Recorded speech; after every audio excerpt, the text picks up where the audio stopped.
We're going to go ahead and get started here. Good evening, everybody. Thank you so much for joining us, either on Zoom or here in the room with us tonight. This is a call to order for the City of Aspen City Council regular meeting, July 12th, 2022. Could we have a roll call for attendance, please? Councillor Doyle. Here. Councillor Hauenstein. Here. Councillor Mesereau. Present. Councillor Richards. Here. Mayor Tory. Here. We have no scheduled public appearances this evening, so that brings us right to citizens' comments and petitions. Before we get to citizens' comments and petitions, we're expecting a little bit of feedback and input regarding some of the changes that have been made downtown. So I just wanted to let you know that we are here to listen to you.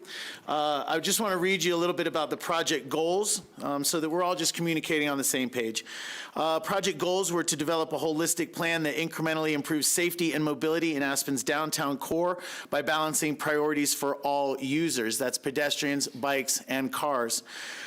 This council, 5 members that represent our community. Our community has been talking for a little bit about safety and pedestrian priority downtown.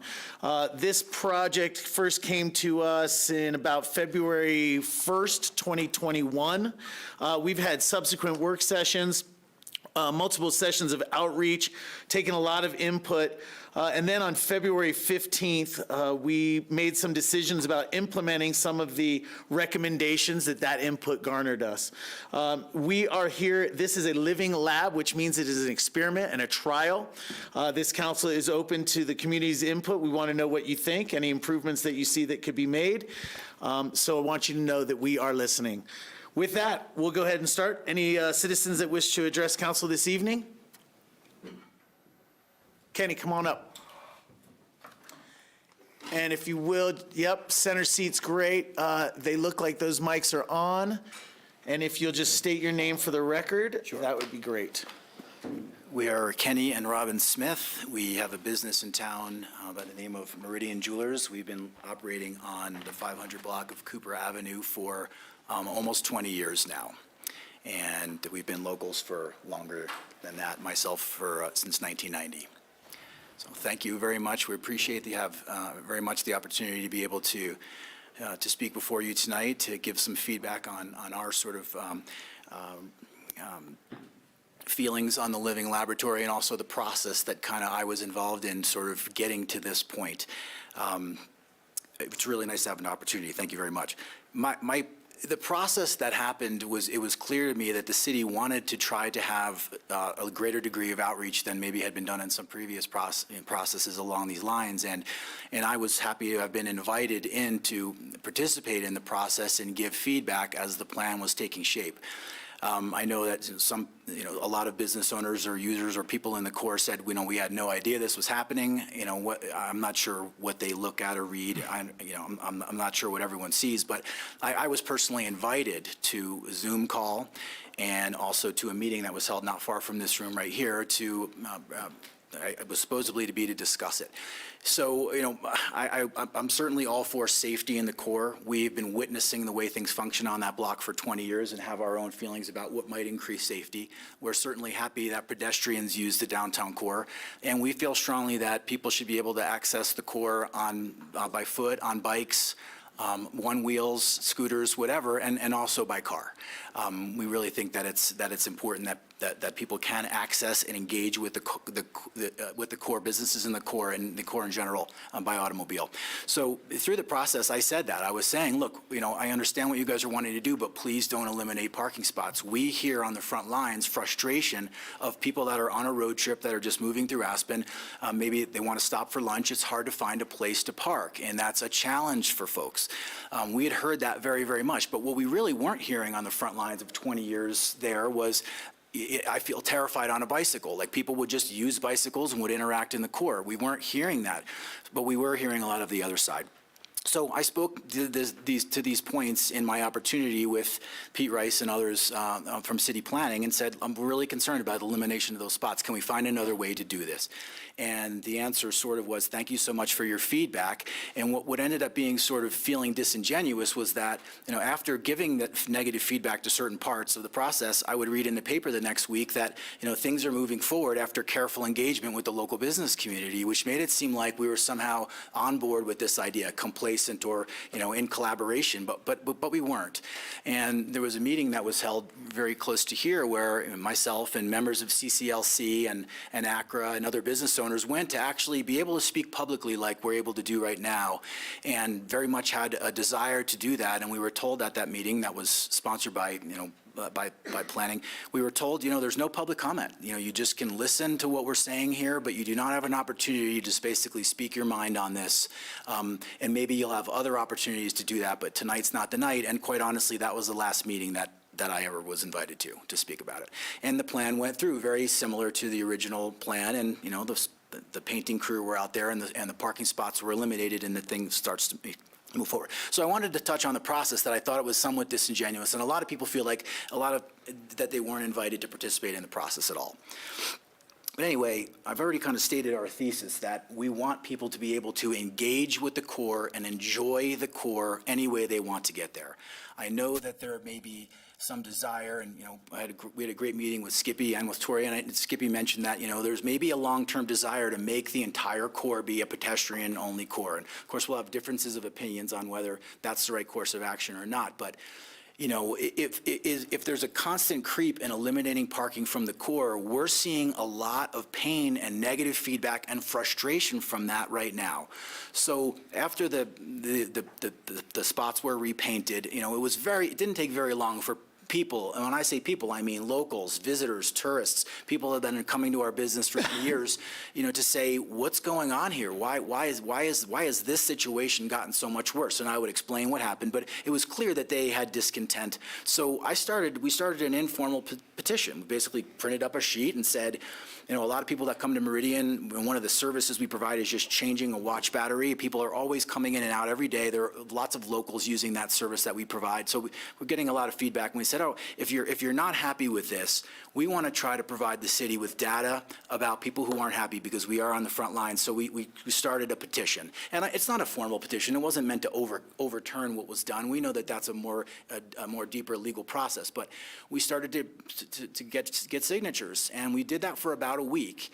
And in that 1 week, other business owners came over and said, I heard you have a petition, can we start our own? I said, do whatever you guys think is right. But anyway, we ended up a couple different businesses ended up putting some petitions together. They're actually titled in different ways. I want to leave you guys with a copy of them so you can see the language that people were actually signing to, because, they were able to sign or not. And each petition had somewhat different language. But anyway, in 1 week, we got 1,019 signatures, which I feel is pretty significant expression of discontent for what people were seeing on the street.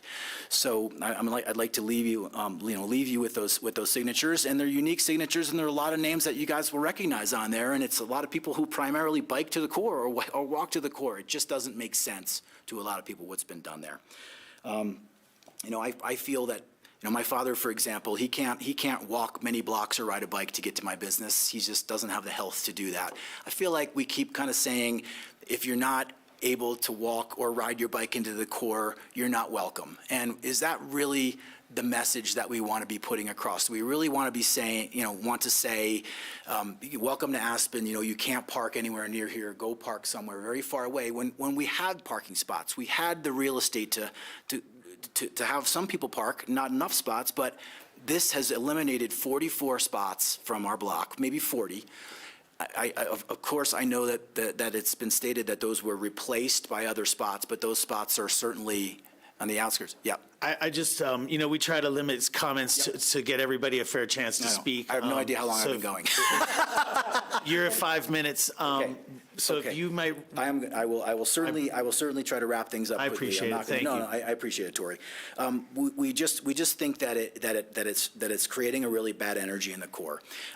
We hired our son Gavin to take a little bit of a survey, and I'm going to present that to you too. Cars driving around looking for spots, because the cars are coming anyway. They're just looping the block looking for spots. They're driving around. They're not finding spots quickly. The average of his three-day analysis was 153 cars in 1 hour period. This is an average of several days of taking notes, and 23 bikes using. So 153 cars and 28 bikes using the block in that 1 hour. And this is real data that he sat there in a chair and wrote this down. I'd like to present this too. I know the city is doing a count of bikes that are using the new bike lane too. I've seen that out there. But in conclusion, we just like to say that, or I would like to point out one more thing quickly, if I might, Tori. The Aspen Times did a survey too. You may have seen it. There were 782 people answered that survey. The number one answer, and I'm going to say the question was, how's downtown Aspen's latest living lab with the dedicated bikeways and new parking configuration working out for you? There were 782 votes when I last looked at it, and the number one answer was, it has created more confusion for navigating downtown and finding a place to park. That was 57%. 9% of respondents said it is an improvement and it is more accommodating to cyclists and pedestrians, 9%. Makes no difference to me, 7%. And one thing that I think is important is 27% of people said, I already avoid downtown because of the traffic and parking. And we think that's sad. We think that should be a problem that we're working on fixing, not making the particular parking problem more challenging for people. So thank you very much for the opportunity to speak our piece on that, and look forward to presenting this to you all. Please, if you'll just bring guys. that over to the clerks, and we can put that in the record. Thank you so much for being here tonight. And Kenny, thank you so much for your patience and pleasant presentation. I appreciate you. Ken and Robin, I just wanted to thank you for your efforts during COVID. Yeah. Thanks, Mark. Yeah. Other members of the public, I saw a hand up right here. Yep, come on up.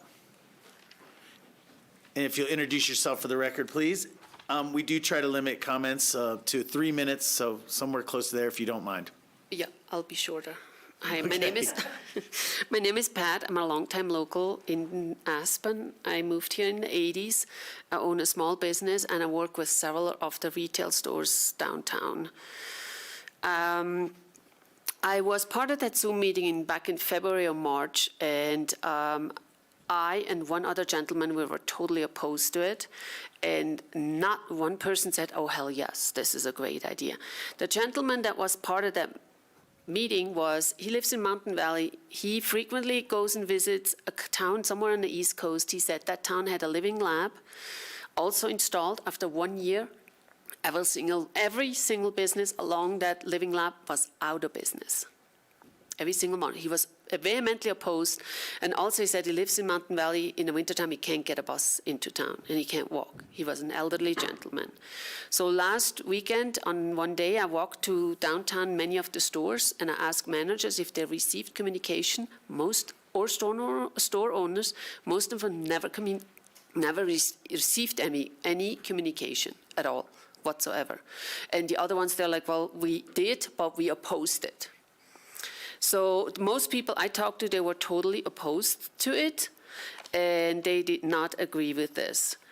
And I personally think it makes the downtown core unsafe, because I walk a lot. I walk a lot around, and I think it's not as safe because now the cars are, like Kenny said, they're driving around and around and around.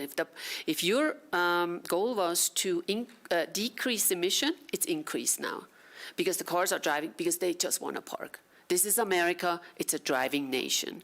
Everybody's in a car, especially tourists. And then what about the people in Red Mountain, Starwood, Castle Creek? Do you want them to bicycle in town? They're in their 70s and 80s. Have you seen the hill on Red Mountain? They can't get and ride their bike into town. It's impossible. They're very frustrated, so I think partially the message that the city sends with this living lab is, do not come downtown. We don't want your business. We don't want you here.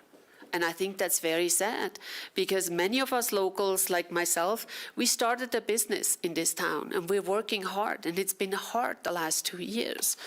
And now I don't know how this is going to go, but I don't want to lose my business. And also, many people didn't pay attention when it was in the paper last time. There was very little communication. After my Zoom meeting, I also sent out an email to, I think it's Mrs. Weiss from Communication. There was no communication back from her. No matter what, it's like there was no communication going on, I think. And The locals are frustrated. The locals are frustrated, and I don't think it's any safer. And people are they're still riding on the sidewalk, their bicycle, they're still going around, a car's still going the wrong way, cars are still double parking, cars are parking past the, where they're supposed to park. And also, the city has worked very hard to keep commuters and locals out of the residential area. This rule, that rule, this fine, that fine, we don't want you to go park in residential area. And now you're telling the tourists, please go park in the residential area. That's where you need to go park. I don't know. I don't feel good. I live in the West End. I don't feel good that people now are parking in the West. Now it's a parking lot in the West End. And Bleecker is already 82 in the evenings when I try to walk or even drive, and they're not going the 15 or 18 miles an hour they're supposed to. They're going 25 and 30. It's dangerous. It's dangerous, and now you're telling people, you go park there. And I'm just heartbroken that our businesses, who knows? Who knows what's going to happen with our businesses that we worked so hard for? And I just think the communication was not there. That's how I feel. I'm really sorry. Thank you. Thank you. Thank you very much. Thank you for taking your time and coming down tonight. You're welcome. Other members of the public that wish to speak? Joe?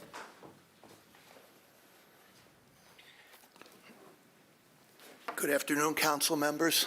Joe DeSalvo. I'm a resident of the West End of Aspen and 50% business owner of a business in Aspen, as well as your sheriff.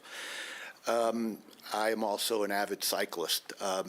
Friday night, I had an interaction in the bike lane in front of the Elks building that caused me to fall off my bicycle simply by people stepping off the curb with a stroller in the bike lane, as well as a few other people in their groups that really did not look both ways. Most people don't when they're crossing an intersection in the middle of a street, right in front of myself, and crashed our bikes. It's a preventable accident. As sheriff, I don't have a product that I could hold in my hand. My only product is safety. And I look at that living lab, and it's not the model of safety. It's exactly the opposite. At the corner of Hyman and Galena, we had a tragedy a few years ago. I think that instead of preventing another tragedy like that, we've almost encouraged another one by putting a WeCycle bike station in front of the Ute City Bank, or the Ute City clothing store. I think this is more accidents waiting to happen, and I'd like to think I'm not a Chicken Little when it comes to this, waving my hand saying people are going to die. I hope not. I really don't want that to happen. But this is your opportunity to make these changes now. I think, although Robin and Kenny, I appreciate their businesses as well as my wife's, but this council and maybe future council is faced with a dilemma. What do we do here? Is parking king, is car king, is bike king, or are feet king? I happen to be a proponent of mall at all. I don't know what the appetite of the community is, but just like our last speaker, we live a few blocks from each other. I go from my home on Bleecker Street, where it is a traffic jam from 3:30 to 7 o'clock every night. When I come into town, it's a traffic jam, whether I'm on my bike or my foot or drive my car. It's just become one big traffic jam. And Rachel, I'm looking at you. I don't have an answer. So problems without answers are still just problems. And I wish I could come to you with a plan. I admire Pete Rice. I think he's great. But I know what he's up against. I think this council needs to make a decision or head in a direction. Are we going to allow the cars to be king, or bikes to be king, or pedestrians to be king? In closing, maybe parallel parking along both sides of all these streets will some way satisfy the business owners, make the street wider. Head-in parking narrows the street by 4 or 5 feet. Parallel parking on both sides of the street, bike lane somewhere down the middle. We still have a problem with cars on either side of the bike lane because people don't pay attention to those lines in the street. I know that. And lastly, I really, in the future, hope that this council looks at limiting the rentals of level 3 bikes with a twist on them or a throttle. 30 miles an hour on a bike down Bleecker Street or down Main Street or even Galena Street by a 16-year-old, 15-year-old kid who doesn't have a driver's license, I think is really an accident waiting to happen. We have too many shops in town renting level 3 e-bikes. It should be level 1 only, and that's it. And thank you so much for your time and all your services. Thank you. Thanks, Joe. Sure, you need a qualifier. I just had a quick question, Joe. You're saying that this may make the safety situation worse. So from your perspective in running the sheriff's office, what are the particular types of interactions that you see as dangerous that this would increase, just so I understand? So in my experience Friday night is what I could see as the outside the WeCycle lane or the WeCycle station. I think what we're looking at most is as we were coming, using the lane in front of Paradise Bakery, going in the right direction. There was a gaggle of people using the bike lane as a staging area for their ice cream at Paradise Bakery. Then as we come along in front of the Elks building, a young lady with her stroller and family just pushed a stroller off the curb to get into their car that is 8 to 10 feet away, and they don't look both ways, and maybe I should have been more aware. And there was an almost collision that threw me into a parked car and clipped in. It's not that much fun. So But more nobody mixed was hurt. use, basically, between the I'm bike. sorry? More like mixed use, unintentional mixed use Yeah, is and kind I of the think, thing. you know what else is confusing, and I'm sorry over my time, but I'm answering the question. In front of the public house, the bike lane seems to work in the way traditional bike lanes work. A car next to a curb and a bike lane next to the parked cars. Then when you get to Galena, all of a sudden, everything's inverted. There's an 8-foot space between the car and the curbs, and the cars are almost parked where it almost looks like the middle of the street. It's a confusing, I frankly don't think it's a attractive aesthetic for anyone who wants to take that beautiful picture down Galena Street. It just doesn't fit my eye. Got it. Thank you. Among other things. Thank you. Thank you for coming in tonight. And people can't parallel park, I forgot to mention, especially on the left-hand side. Other Primarily members of the correct. public that would like to address council tonight? Maria.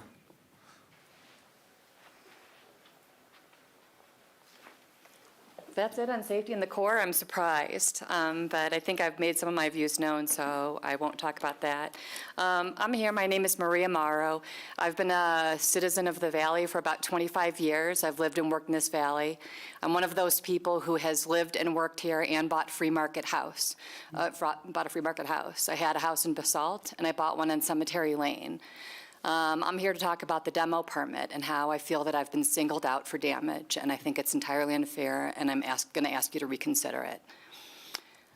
It seemed that at the very end of the demo permit discussion, I understand that there was an insertion in there that exempted from the demo permit process people who had lived in their homes for 35 years. That's picking winners, and that's discriminatory. My house will be 65 years old by the time I qualify for that exemption, and I'll be 76 years old trying to win a demo permit to clear the cash out of my house to retire, and that's completely unfair. And it's really unfair that people who do own housing here, who do meet that criteria, are going to somehow get to skate out of the GMQS system. Basically, what you did there was you picked winners and you adopted different codes for different people based upon how long they lived here. Me selling my house, which is aging and held together by duct tape and staples, isn't more impactive to the community than somebody who's been here 35 years with the same aged house tearing it down. The house is either old and not energy efficient and needs to be torn down, or it's not. And so what you need to be doing with building code, with the building code and the zoning code, is to manage impacts, not declare winners or losers. And I am one of the few people, I feel, that just somehow landed somewhere in this gap where I don't live in employee housing. I haven't been here 35 years, but I'll have dedicated most of my adult life to this community, and somehow or another I lost. I have contacted an appraiser to find out how much you've devalued my property by doing so. Because I did speak to other people who own properties about the demo permit process and said, hey, this doesn't seem right. It seems unfair. And, you know, I talked to people who were winners because they'd been here more than 35 years. And they said, hey, we're good with it because, you know what? We think the way it ended up, we have a competitive advantage. Yeah, they do. They have a competitive advantage over me, and so do the people in employee housing who get to stay in their housing through retirement. And now I'm going to be 76 years old, living in a rundown house that needs to be torn down next to the brown house, which is needed to be torn down for like 20 years. And I got to wait to get out of here until I win a demo permit, and I think it's completely unfair. You can't impose codes that are supposed to control buildings and impacts on the community. You can't impose different codes for different people based upon who they are and whether you like them or value them any more than you can because I'm a woman or because of the color of someone's skin or anything else. It's discriminatory. That is a discriminatory decision. You should have, I'd ask you to reconsider it. If a house is aging and needs to be torn down, we value things like energy efficiency, we value the community and the impacts, and having my crappy old brown house sitting next to the brown house waiting to just burn down on that ridge isn't helping anybody. So I'd ask for you to reconsider it. It turned out completely discriminatory. I'm one of the few people who has an impact on it, and it feels as if you just robbed me of my retirement and what I did for the community, because somehow a quarter of a century in this community wasn't enough. Thanks, Maria. Thanks, Maria. Maria, just a point of clarification. What the council did is allowed for 2 more potential demolitions at council review if you're a 35-year resident. Everybody has a free shot at and an equal shot at a demolition permit at the beginning of the year. So we're not discriminating by giving a 35-year-old our home, somebody's lived in a home for 35 years, they're not automatically getting a demolition. They do have an opportunity to ask for one, and it's at the council's discretion. So we're not I don't believe we're discriminating because we're not automatically giving those people a permit. Yeah, I would just say I have some empathy here, and I understand what you're raising, but you use the term exemption, and there is no exemption. There are 2 permits potentially available for people who've owned homes for over 35 years to apply to. There are 6 for the general pool to apply to, and there is a possibility to apply for a multi-year allocation. If those 6 and those 2 are all taken in a given year, we can allocate next year's demo permits as well. So I still, though, if life circumstances require me to sell my home, I have to beat out somebody who wins the demo permit, or I have to beat out the house that's already been renovated. I mean, I think these things just increased the value of the homes of people who renovated, and the people, working people like me who own these old homes are the people who got hurt by it. You made the exemption to help those people, and you picked a year that mattered, and my year didn't. Thank you. Thanks, Maria. Thanks for coming over tonight. Other members of the public wish to address council this evening on any items that are on our agenda, not scheduled for a public hearing? One more call. I'm going to look online while people in the audience are still thinking about it. Any attendees that are online looking to comment this evening?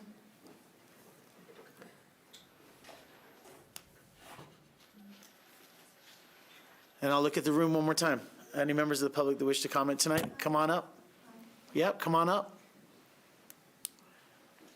Okay, I'm If you'll have a seat right there in the middle and state your name for the record, please. Hi, I'm Leah Novgrad. I'm new to this kind of a meeting. I'm a little nervous, but, Don't be, you're welcome here. We appreciate you coming in. okay, so this might sound a little quirky, but I was thinking about the traffic that's coming in on the roundabout, which has probably been on everyone's mind. Since I am a new Aspen resident as of 2018, I have a different perspective possibly than others here, I don't know. So I had this kind of idea that the Aspen Golf Course is just sitting, I don't know the directions, that's Down Valley. Down Valley. I'm still learning my directions.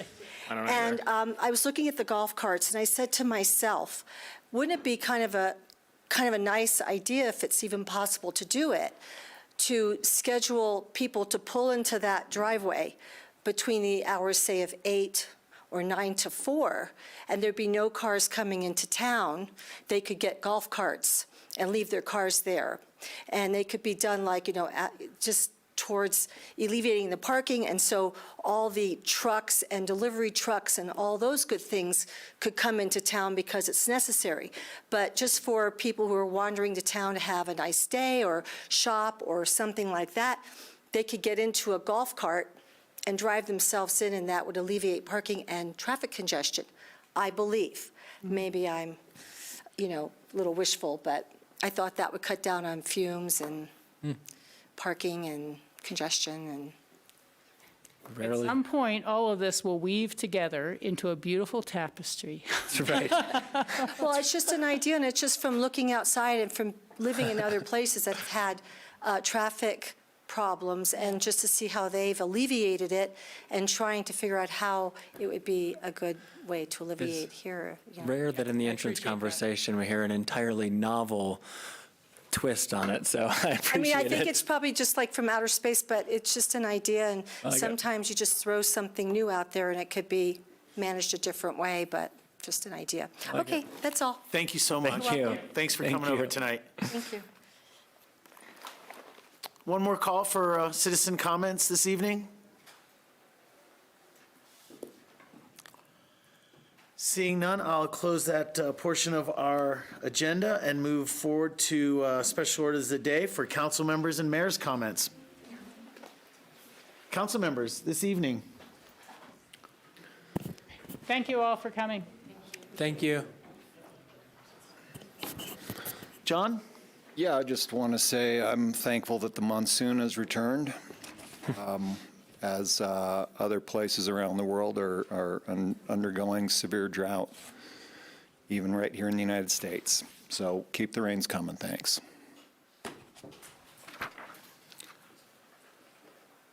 Rachel? Yeah. Actually, I need to correct a statement I've made in the past about commuting hours and housing issues. And I had done my math wrong when I thought about how long it takes you to commute on the bus and park and everything. If you're coming from Glenwood, and I had said it was 30 hours a week, I doubled it by mistake. I meant 15. And so I just want to correct that for anyone who I've said the wrong number to. Now, if you're coming from Silt or Rifle to work here, it is a lot closer to 30 hours a week, not 15, that you sacrifice to work for our wages.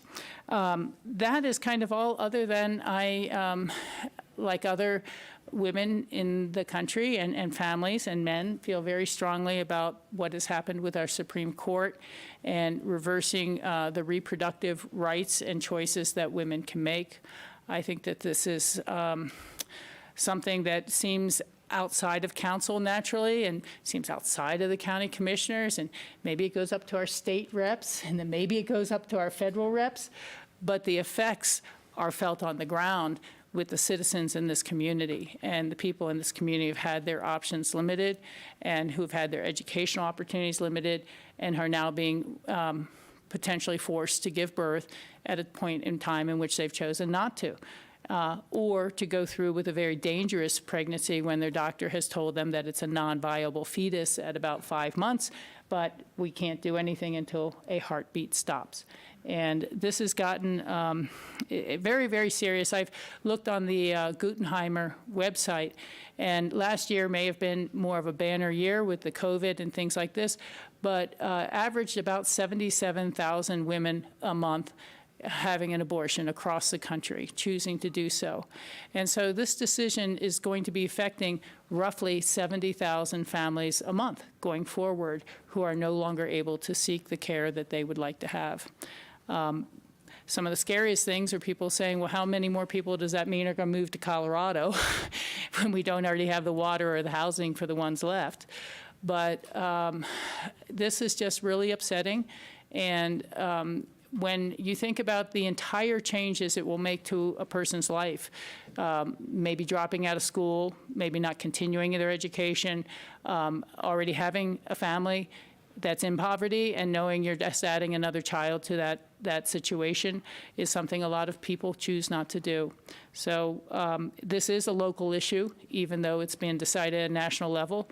It affects all of us. It affects our families in other states, and every woman you know. So if you have a chance, think about that going forward. It was very odd to see it bracketed by the decision that states can't regulate guns and that the mass murders can continue pretty much unabated. 18-year-olds can buy war weapons, and it feels that there's no longer a safe place to go, whether it's shopping, a 4th of July parade, a concert, a grocery store. So it's gotten a little disappointing, and those sort of bubbles that we live in here can burst. I mean, people don't necessarily think about what a target we are for folks who look at the extreme wealth, who look at progressive agendas, and a community that thinks it will never happen here. So I would just urge everyone to be very careful in their daily lives from here on out. Thank you. Thank you, Rachel. Ward, comments this evening? Yeah, thank you. We had a nice meeting last night, 2 hours I spent with Tori and the rest of the council here. Went home to relax a little bit, do some reading, poured a glass of wine, sat out on the porch and got stung by a bee, and learned how to spell in 2 hours my nurse, Tori. We're so fortunate to have an emergency room that can save lives, and I'm very grateful for everything that Aspen Valley House. I wasn't very cognizant of what's going on when I went in. After about an hour after my epinephrine shot, I started to be aware of what my surroundings were, and there were a lot of people in and out giving me attention. And today I feel like I've been hit by a truck and my energy level is really low, but I'm alive, and now I have an EpiPen in my bag. Mm-hmm. So that's my gratitude, and I'll just say one more thing. The Ukrainian people still need support. They need first aid, supplies. Please open your hearts and help with assistukraine.org. They've collected over $800,000 and spent every penny of it, and delivered first aid and some drones, quite a few drones, to Warsaw that went directly to Ukraine. So the money that you contribute to assistukraine.org is going right to the defenders within 24 hours of when it arrives in Poland. So thank you. Thank you, Thanks, Ward. Ward. Skippy, comments this evening? Yeah, I'm just so much to pick up on. I'm glad you're okay, Ward. I had the good people at AVH revive me from not breathing twice when I was 12 for a similar incident, so appreciate that. Yeah, Rachel was talking about 4th of July, and COVID's been weird, right? We've all been in such a strange place. Town has felt like it's shifted, its energy, it's different. And, I think we're starting to see the renormalization of town. And for me here, 4th of July was a great inflection point for that. Town really felt back. The sense of community, the art and dancing and music in the street, the parade, the 8 and 12-year-olds that are now designing our police cars. The whole thing was really tremendous, and I think a good stake in the ground for we're back. And I guess in my business, I've seen sort of the waters come back from some of those COVID refugee trends of endless money, 3 and 6 months rentals. The individuals who I've had the good chance to meet and start to get to know, who have decided to really stay, are really investing in the community, and it just feels like we're getting back to our pace, and I think that's a beautiful thing because this town's incredible. At the same time, as Rachel mentioned, the mass shooting on 4th of July was in my hometown of Chicago, in Highland Park. First shots hit right where my family sits every year. Luckily, they were not there this year, but we lost my little sister's preschool teacher, the woman who just put together my grandma's funeral. My sister's babysitter and our friend watched it happen. And Rachel's right. It can feel like a bubble for all the good reasons, but we're part of this world too. But that bubble is permeable in both directions. We have to be mindful of those threats and realities, but we also have to recognize that from our particularly privileged little snow globe, we have the opportunity to model policy, to model ways of being that also get out to the rest of the world. And sadly, that was not the last, second to last, or now third to last mass shooting in this country. There is a deep mental health crisis that COVID has greatly accelerated amongst a number of worldly trends. And, I think our opportunity as a community is to come together, to be with each other, to support one another. Hug a stranger has become a motto. We stave off disaster by little acts of kindness every day. And I hope that we continue to do that thing that we've done every day since the first day I was here, which is a big part of why I fell in love with this town. So thank you guys all for keeping on that tradition. Thank you, Skippy. My comments this evening. Next week, the City Council is going to have a joint meeting with our Board of County Commissioners. On that agenda, we are going to be discussing housing and talking about our regional approach to housing. The reason I bring that up is just over the last week or two, I've been made acutely aware of some of the impacts that we're starting to see. It's no secret, everybody knows that the housing market here in our valley, saw somewhat of an explosion, higher prices than ever, difficulties for housing for a lot of people. Well, a lot of those places that sold were sold with the condition that tenants could stay in them until, 6 months, maybe a year. Well, here we are 6 months or a year from those times. And I'm getting a lot of calls and a lot of input from longtime renting locals that are being displaced. To a point of staying in the valley means being homeless because there is just not an opportunity for housing. Last night I was having one of those conversations. I get off the phone, and as I'm walking to my house, which is downtown, an affordable housing unit for the city of Aspen that I rent, there's somebody in my alley who's grabbing boxes, and it's a friend of mine. And I said, uh-oh, that looks like you're moving. Where are you going? She's moving to Denver. There's a lack of housing availability and affordability here. This is a person that makes a good living, works in the legal field, legal representation. It hits home, and it's going to get worse before it gets better. I just want to bring that up because we are going to be meeting, and this council is dedicated to looking for housing solutions. That's not just building housing, but trying to use some non-build solutions as well. My next comment is about mental health. In these strange and strenuous times, everybody, sometimes you need somebody to talk to. There are a lot of great resources in our valley. First, I'd like to make mention of the Hope Center. Aspen Hope, of course, is 970-925-5858. If you or somebody you know is in crisis, please reach out to the Hope Center. They have 24-hour availability and always there to talk to you. For those that are seeking some other solutions, aspenstrong.org is a great place for a resource guide that also includes some free availability. It does not always cost a lot of money to go seek help or see somebody and talk with somebody. So please use those resources if you or somebody you know needs a little bit of help. Last on my list tonight, I just wanted to make my fellow council members aware that at the end of August, there is a Latinx House Festival going on here in Aspen. It's called the Rosado Festival. And this is somewhat of a summit, an ideas fest for the Latine world, if you will.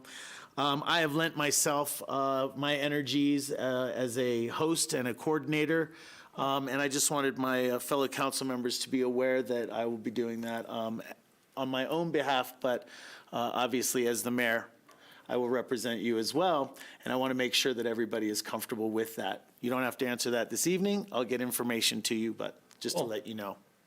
Look forward to that. Those are my comments this evening. I'm looking for agenda amendments, and I don't believe we have any tonight, so that'll bring us to the city manager's comments. And anything from Sarah? No comments from Sarah, so board reports. This is an opportunity to give a brief board report. We do lengthier board reports once a month at our work sessions. So if anybody would like to do a quick public update of any board meetings that they've attended? I will be driving tomorrow to Durango for the Club 20 Policy Committee meetings for 2 days on Thursday and Friday, and can report back on that when I get back. Thank you. Thank you. You're flipping pages. Just making sure I'm not missing anything, but yeah, we're on that new schedule. So I do have one, which is just the Northwest COG meeting. Let's see. What are the important bits here? We talked about, so we kind of reviewed the organizational goals and objectives for the next year. We can go into that in more depth, but just sort of re-upping, are we on the right path? Do we have the right projects in place? We talked about a mountain migration study update. So we had this great study, and when would be the appropriate time to see how that dust has settled? And so John's going to circle back and check in with us in 6 months-ish to see if that's about the right time to kick off that process. And I think that would be really, really helpful. We got presented the effective elected officials workbook, which is an actual working book designed for individual electeds, but also for the group to kind of workshop what it means to be an elected. I thought it was just a great thing given our chats. I sent it around via email, but maybe something that we could kind of co-workshop together. But it's really cool. It's about a 50-page document, and it's really well put together. And then just member updates with a lot of interest around our SDR and development regs. Thank you. Thank you. John? No real board reports, but I would like to mention that the core board did choose a new executive director. His name is Ryland French, and he has... He is not the executive director. Oh, I'm sorry. No. It's Dallas. And he has a lot of local experience. Yeah. Clarification. But the good news is that Ryland French now works for CORE effective yesterday.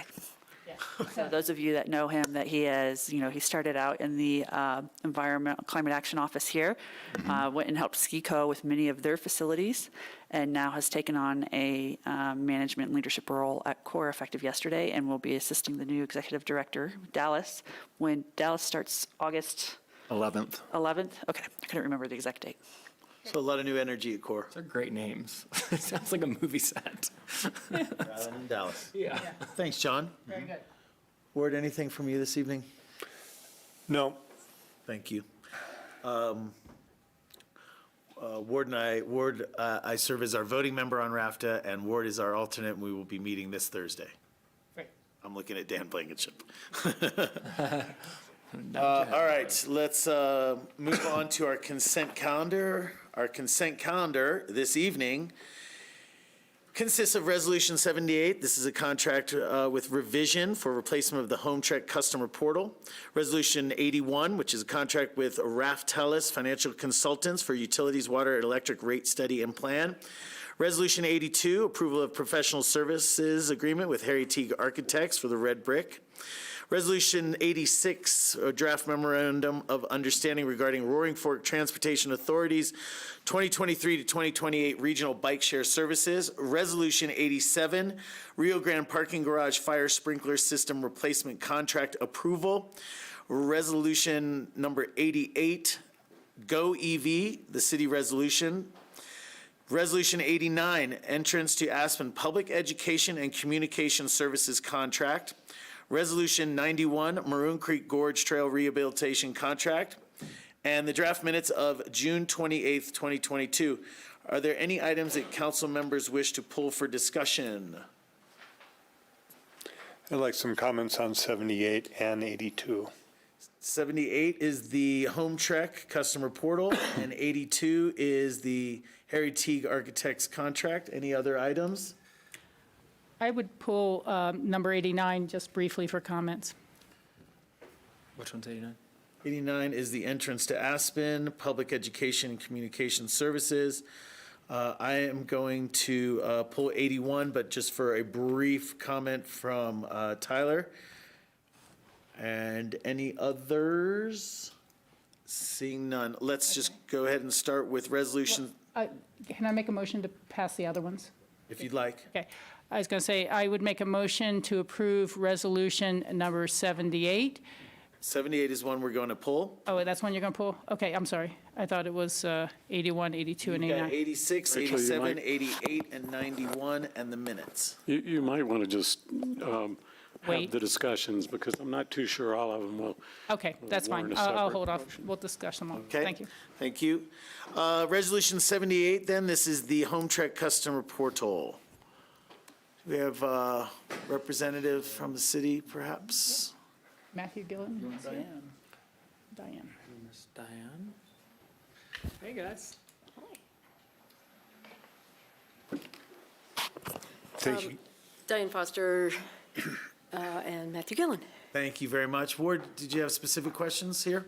Well, I want to just get some stuff on the record here that this has been a huge project. It's gone on for many years. Matthew inherited it when he came to the APSHA position. Diane inherited it when she came in as assistant city manager and jumped into APSHA.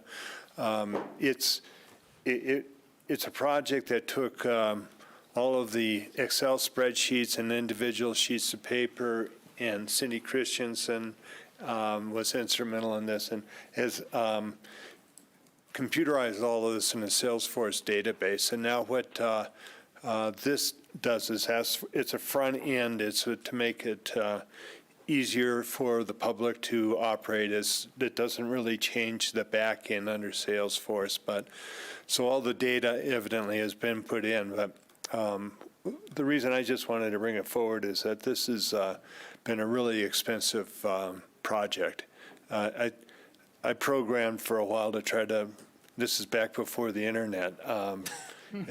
Real estate listings were coming out once a week in a little telephone book size, and I spent a year programming and went to a conference, and somebody said, well, the first 90% goes pretty well. It's the second 90% that takes a while.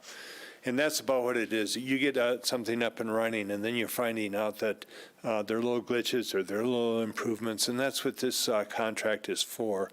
And my question for clarification is that this is equally spent between funded through the city of Aspen and Pickens County. Right. So they're equal partners on this.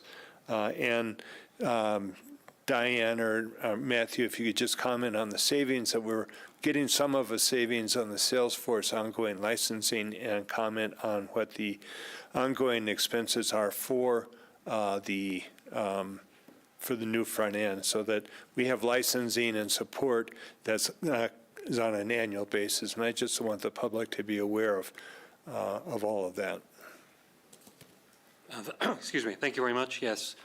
When we first started re-looking at this project, we were hoping to achieve significant savings in licensing, and there are going to be some. We're hoping that the community licensing portion of the Salesforce, which is currently $61,600 a year, we're hoping that will be resolved, and we'll be able to save some money there.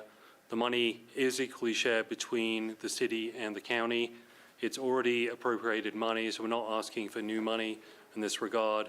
And we're really hoping this will increase the community access to HomeTrek and increase the efficiency both internally for us when we get the information better, but really we're hoping that this will make a big difference for our clients, for our customers, as we move forward with this. HomeTrek can be a little tricky right now. We really do want to get away from people submitting anything on paper, which is a project of mine. We still do have people coming in with paper, and we're taking steps to remedy that and to really achieve the the full potential of HomeTrek, we feel this is necessary, particularly without it costing any more appropriated money. Thank you very much.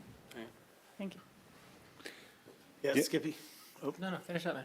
I was just going to say that I do support this, but I wanted that information to be on the public record and public awareness. Thank you.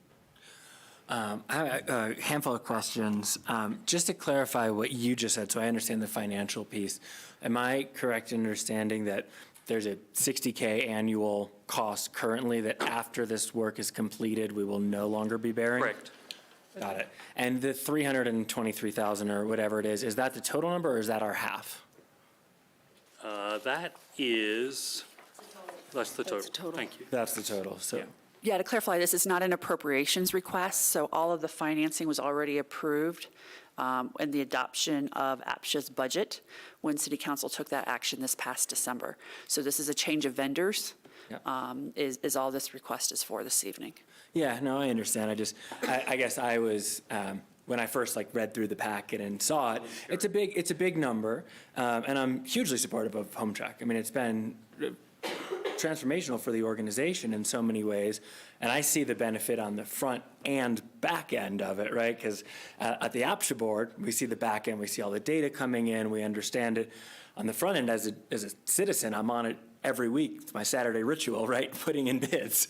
So I also know where there's room for improvement, but I guess when we sit at board meetings and talk about, what are the biggest areas, this doesn't come up first. When I talk to citizens, it doesn't come up first. And so I'm just kind of wondering about sort of the thought process of doing this work now, and it sounds like a big part of that is that ongoing savings. Is that the primary reason we're doing this rather than prioritizing some other needs at this point with that money? I think there are 2 points, Skippy. Yes, when we first look at it, we were a little startled by that number for the licensing. We wanted to see if we could bring that down. So it's going down not as much as we'd hoped, but it is going down. So will be a long-term cost savings. But HomeTrek, it does need some fiddling with, both from our point of view and I think for the customers. And so we were looking at the whole experience, and there's some work to be done, and finding out a way to do it without coming to you guys and asking for more money, but revamping, reapproving already appropriated money seems to be the best way to do it. Yeah. So we really want HomeTrek to be the best product it can be, both in terms of the way we use it internally, but perhaps even more importantly, making it easier for customers to log in to start with. And it's a little tricky right now. We do have some people, as you know, and we do have some people finding it hard, and that takes up staff time working them through it. I don't want to go back to taking everything on paper. When you apply for anything these days, I've applied for a couple mortgages in the past few years, and that's all done electronically, and it's been pretty easy. So that's kind of the model in my mind of what we want to go through with HomeTrek, is everybody using a pretty easy customer service portal, and this will hopefully get towards that. Got it. I'd also want to point out that with the two different companies we went through, Revision, this company we're working with, they do not have a mandatory set fee. What the other company we're looking at, there was a baseline. So future customer service things will be on a as-needed basis. So there might be some cost savings there as well, as opposed to having a flat or baseline fee for that. So they were definitely the best organization for the job, but that was also an additional savings, hopefully. Got it. It's helpful. Yeah, my initial reaction was we definitely need to do this work, but can it wait while we do other things? But what I'm hearing you say is, if we waited 2 years or less, we would be wasting the money that we would otherwise and have. I'm seeing all that paper coming into APSHA is driving me crazy, and I want to get rid of it. There's still some coming in, and so anything we can do to cut down on that paper coming in would be wonderful. And hopefully at the point, after a certain point with this, we'll be able to say, this is as easy as any other online transaction, and we are not going to be taking any paper applications. Got it. Thank you for helping me understand the background. I appreciate that. Yeah, just really briefly on this. You know, I think it might be a good exercise for the city to maybe list the different licensing fees we have for all these different programs, whether it's in ComDev and building or this or that, police department, and get a sense of it. I mean, that's the one thing with the technological world is that you need it, it advances you, and you pay for it. And it just unfortunately is often continual. And the one thing I'm really thinking back to is when I think that both the city and the county used to operate on Eden, was it, as an operating system for the whole thing. And then at some point in time, Eden says, well, we're not supporting that product anymore. You've got to change all your systems to the new stuff and new things. And it's always very, very expensive. And if there's anything that, you know, is the bottom line of the APSHA story was it took so long to go into the computerized world. And when you're trying to track home ownership, occupation, hours, resale, appreciation values, and all these things on, 1,500 pieces of paper for ownership, another 1,700 for rental. That was a real challenge. So this was a major hurdle for this agency to get into place and to have it done. And I understand the costs. We're all trying to keep them lower. But, even GIS. GIS is something we all love, we all use. I was at the council table when we were talked into buying it and starting that program. And they split with the county, and it was about $500,000 each or something. But it will pay for itself over time because people are going to be charged so much for these services we're going to deliver. Of course, that never happened, and the services are essentially free now, and we pay to support GIS every year. So, this is just kind of part of the cost of doing business sometimes, and appreciate your support on it, and I appreciate the questions, too, because the public needs to know, but that's just a little bit of my take. Thank you. Just one final comment, and I think in asking Diane and Matthew about this, that I think this adds a layer of increased firewall between the public and the private information. The right to privacy is enhanced by this, and I'm really supportive of that. Thank you. Very nice. I just want to make a quick comment. I know that there's a lot of happy Luddites that don't really care to be operating just on digital platforms. So I hope that as we move towards this, there's still the opportunity for somebody to fill something out on paper and then scan it in and submit it that way as well. If somebody really can't do it, we will make accommodations, but the party line will be, you have to do it online. Careful using the term party line. Like a Congo line. Oh, the Congo line. I think he's thinking about the Tories.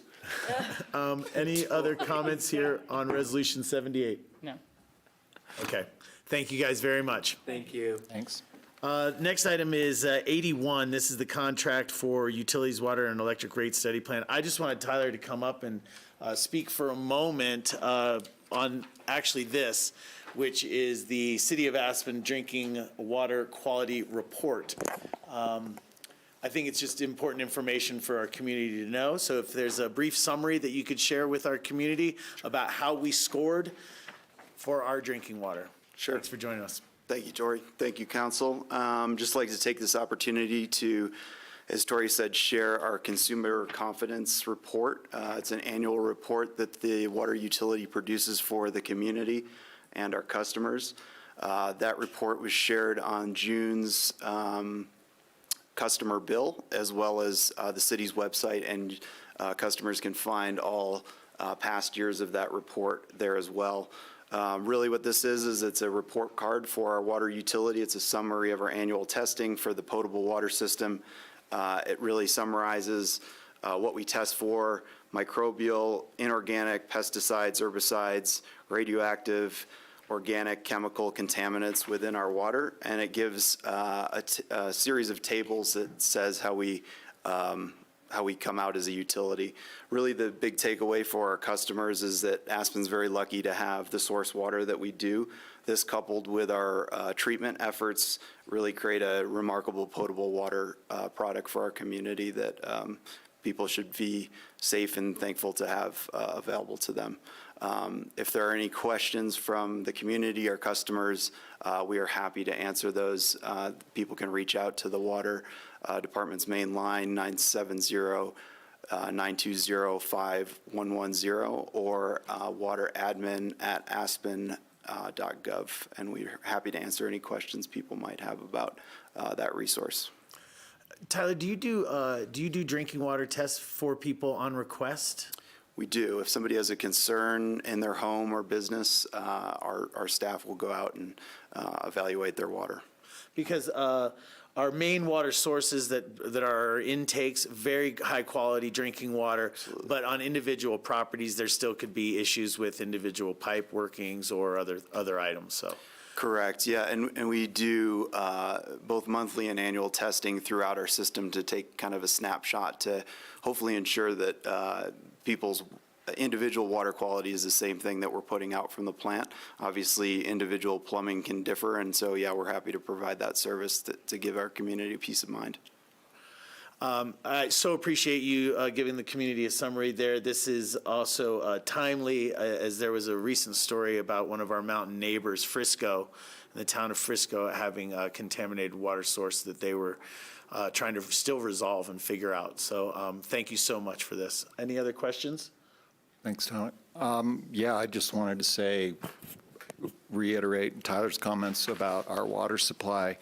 As Monterrey, Mexico, a town of 5 million in Mexico, they ration their water every day right now because they don't have a reliable water supply. Santiago, Chile is also under water restrictions right now. Spain and Portugal are in a drought that hasn't been this bad for 1,200 years. Lake Shasta is only at 39% of their capacity, and we all know how low Lake Mead and Lake Powell are. Water is a huge issue, and it's going to become way more of an issue as time progresses, and I'm just glad that Aspen is in the position it's in with our water supply. Thanks, Tyler. Thanks. Yeah. Actually, just to add into that, there was a really new NASA release just yesterday of lake evaporation levels, and they believe we've been pretty radically underestimating that loss. And it's a man-made loss in a way because we're impounding the water in the lakes in the first place and exposing the wider surface to evaporation. But they're measuring how lakes are widening out and getting shallower and more surface area, and less ice in the winter seems to be really, because of the warmer temperatures, really contributing to the larger evaporation issue. So, it may, over time, upend the traditional water storage of the West, of impounding water in reservoirs and thinking that was the way to make the supply last when it might actually be not. So we'll see where it goes. I actually forgot to mention that the Great Salt Lake is at its lowest level ever recorded. Yeah. And that's an environmental disaster Yeah. all in itself, because as it recedes, it's exposing arsenic-laden dust, which is going to blow all over the Wasatch Front. Much good news from you always. Thanks, Tyler. We're managing our water. Thank you. Thank you, guys. I appreciate you taking your time. Okay. Next one, for information, resolution number 82. This is the red brick contract with Harry Teague Architects. Hi. Thank you, Council, and Mayor Sarah Roy, Director of Red Brick Center for the Arts. I just wanted to pull this as a celebration that we have Harry Teague involved in this project.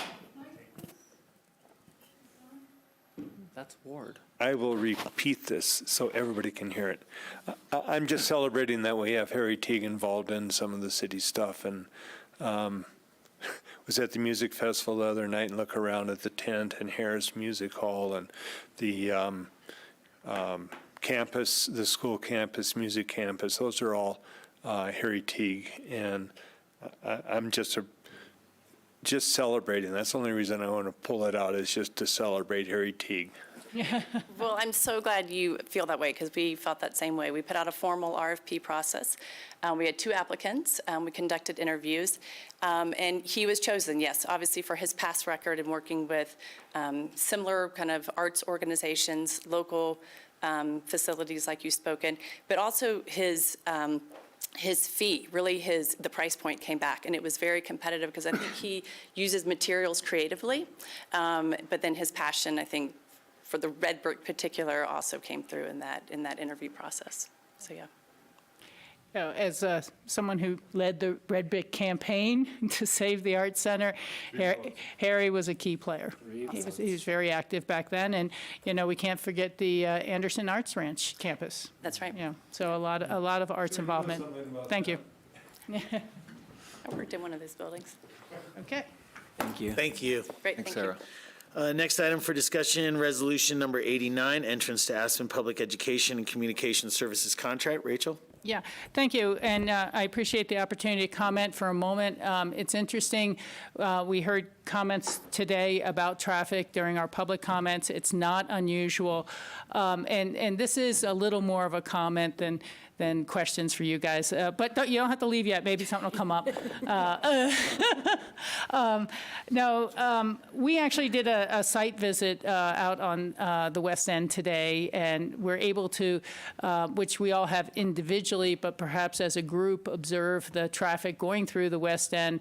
We don't know if there was an accident or some delay on 82, if it was just the rain or just this kind of standard. But the traffic cut through the West End is something that has been of great concern to me for a while. People know I've been kind of kicking around on the pot, and I greatly appreciate council's support of $150,000 to do a basically bring the record of decision on the entrance of Highway 82 up to modern standards, because it was passed in the 90s, where we will have the information available digitized and online, and be able to reintroduce this to so many people who are new to our community since that happened, to see what our alternatives are with a existing standing record of decision, without having to try to do a new record of decision and hope for a different result. And the key item I was looking for in this, and I believe it's in there, is that the items, the potential solutions that were screened out for various reasons and why they were screened out, will be looked at. We still hear a lot of those come up. What if you did a split shot, 2 in and 2 out? Or what if you do a reversible lane? Or what if you underground the whole thing? And there are reasons that those did not make the cut when a record of decision was selected. Again, I won't take long because it's a long meeting, but for the many people who are new in this community, the record of decision for the entrance to Aspen is what allowed us to build the new Maroon Creek Bridge that we have now instead of using the old railroad bridge. It allowed us to build the bus lanes into town, into the roundabout. It created and allowed us to build the roundabout. The last leg of that proposal of that traffic solution, that would be 1 lane in and 1 lane out for general traffic, and 1 lane in and 1 lane out for bus only, as the continuation of the bus lane, and continue to support the mass transit in our community, would allow us to really run frequent shuttles to Brush Creek Intercept Lot or park in someplace else, as this lady was kind enough to suggest on her way in on public comments. So I just wanted to use this opportunity to say the city is kicking off an effort to reintroduce what the options are for our community, to Snowmass, to Pitkin County, to various organizations throughout the community, and us, Aspenites, of what we have as tools to potentially control traffic growth in the future or not. And so that's just coming down the pike, and I'm very happy and appreciative of Sarah and staff and everyone supporting taking that up and taking a look, because there's a lot of federal infrastructure money coming down right now, and I think if we miss this window, we will be living with an old bridge that has maybe 20 years of useful life yet, and be struggling to figure out how to manage it if it gets weight restricted or if it fails before we have a new bridge in place. So that's been a real driving effort of mine and our community, and it's not so we can bring an unrestricted 4-lane into downtown, but we need to do something with the entrance, and as it is, that record might very well be our best tool for controlling future traffic growth. Thank you.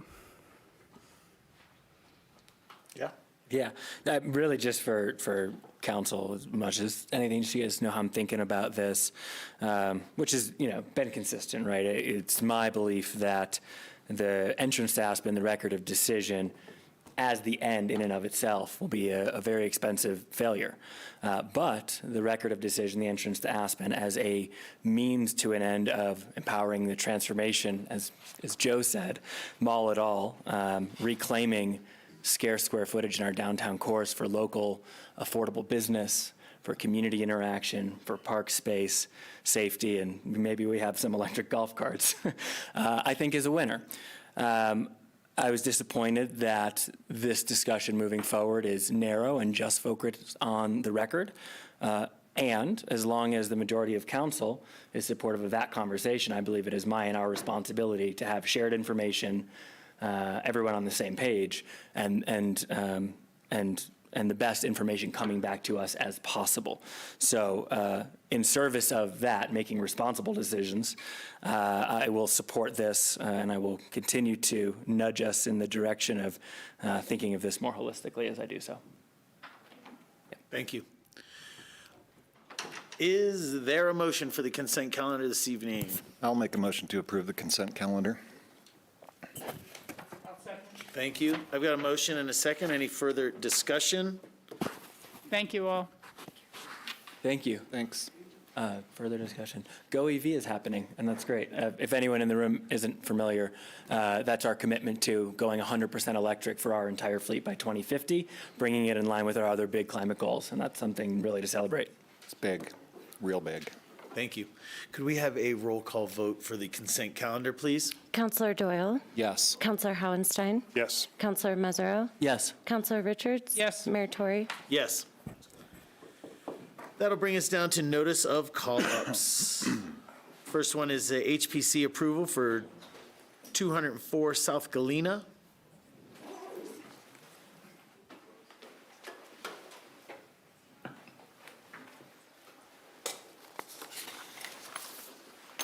Hi, Sarah.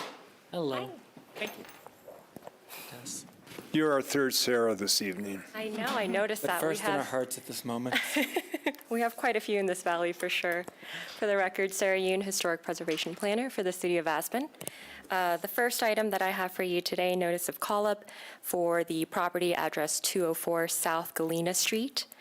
This received HPC approval for minor development and commercial design review on June 8th.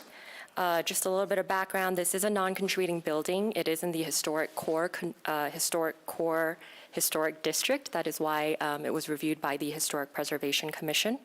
The existing building was constructed in 2014. The new tenants plan to remodel the commercial space, and as part of their remodel, the design review was triggered because there are some exterior changes, particularly to the exterior building materials and the fenestration. So design review was triggered.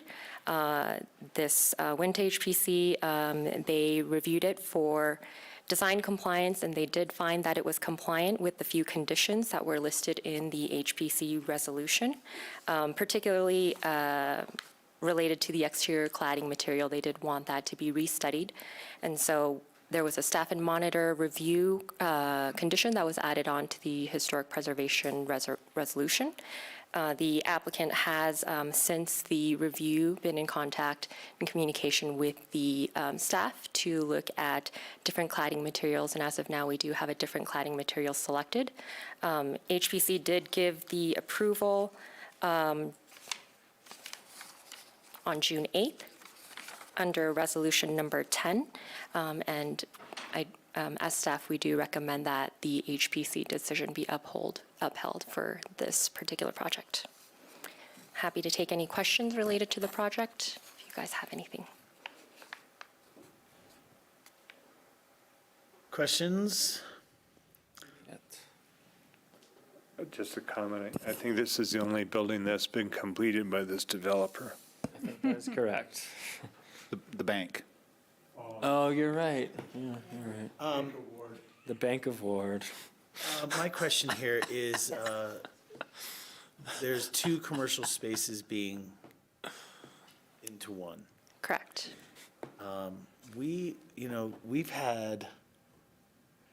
There was an effort a couple years ago that turned into some land use code stuff about tier 1, tier 2 space. Mm-hmm. And there was the thinking that it was smaller spaces, creating more opportunity perhaps, but also, not lending itself in the way of the larger box. How does this play into or play against the initiatives that we've been trying to forward, or councils have been trying to forward for many years before this council? For the particular project, we did review it for a second tier, and if it did trigger, so the scope of work doesn't trigger the second tier requirements. There's no new or added penetrations with the subgrade, which would trigger the second tier requirements. Demolition is not being triggered for this particular project, so we did evaluate that to make sure that those requirements were not triggered. Thank you. Yeah.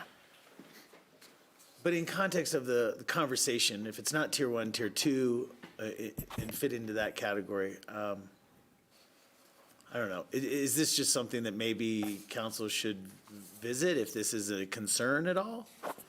Well, you can, General combining Yeah. spaces into larger retail locations. Correct. but not in relation to this particular. Correct. You want to just revisit the regulation. I don't know, and I don't know what council members think. For me, that's all that came up for me in this, is I was like, it's according to code, it's approved by HPC 6.0, but it's going against the grain a little bit of what we're trying to do commercially, or what councils have done I don't. Well, I think there has to be that distinction between this particular application and this case, because as Sarah just explained, that it didn't trigger some of those issues you want to raise. Certainly a legitimate issue for you to raise. Thank you. For reconsider, to consider the legislation itself. On a larger discussion. Yes. Okay. If I could provide just brief explanation, your second-tier regulations protect nook and cranny kind of basement and second floor spaces for opportunities for smaller or maybe local businesses to have a more affordable rent. What's happening here is two prime spaces being combined, so it's a separate, I think, concern than what you're bringing up. Yeah, and I was using tier 1 and tier 2 as just an example of combining spaces and the like. So it's really just thoughts for consideration, not on this application. I was just looking at Jim if I'm confabulating different discussions or not. I don't think so. I mean, I think if it raises that question for you, it's Thank you. something to discuss. Comments? Confabulating is a great word that we don't use often enough. For me, I use it a lot. Yeah, I'm it's talking really about. great. I don't have a need to call this up. Tori, I appreciate what you're saying, and I think the goal of that, I was on P&Z at that time, so we reviewed it through the P&Z progress and gave feedback to staff. And I'm not sure how many, if any of those, the new buildings that were constructed with that are online and have stores in them. I don't know if there's any at this point yet. There probably will be some coming forwards. But my perspective on it is it's got to be a yes and solution. Like 5 years ago, I may have felt different, but looking at what commercial rents are now, I just don't think we're going to get affordability back in those free market places, no matter how small it is. And so I think our opportunity to do that is upcoming next year. We'll certainly talk about it at the Armory. We've talked about it with food trucks, other street activations. I think what we're going to end up seeing, or our opportunity, is going to be the yes and of let Gucci be Gucci in this case and let it be big and fancy, but how can we use publicly owned land where we have control over the cost per square foot to provide the local option and let them live side by side? Yep. Yeah. Thank you, and thank you for the presentation. I'm thinking back to the location. It used to be the Gap building. It was other things before that. And so it was one large retail across the entire site before. And now that it's going from smaller retail locations back into a larger one, would that potentially trigger any increased employee generation to look at the larger operation? I mean, I really don't know what the long-term plan is, but are they planning on turning it into more restaurant space or bar space or something that would generate more employees than perhaps the retail operations had?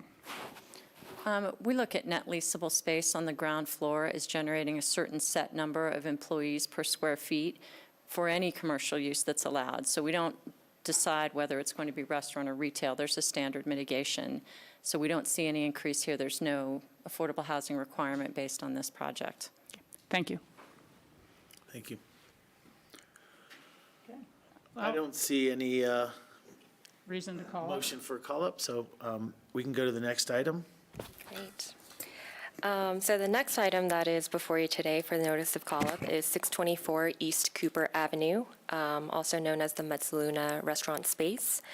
They were before P&Z because this is in the C1 Commercial Zone District, so any sort of design or exterior review would be reviewed by the Planning and Zoning Commission.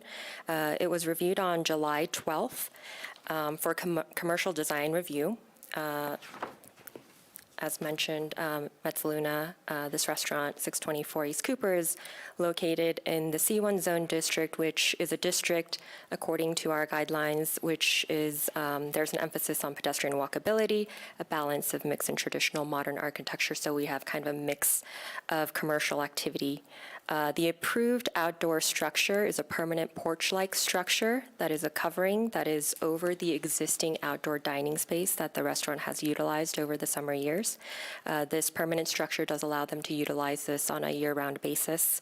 It was reviewed for material compatibility with code and the commercial design guidelines, as well as the design itself. It is open on all sides. It is a covered area, but open to all of the street-facing areas, and so it was found compliant with the design guidelines for this for the C1 zone district. Staff did support the application, and P&Z did approve this application with a 4-1 vote on the July 12th hearing.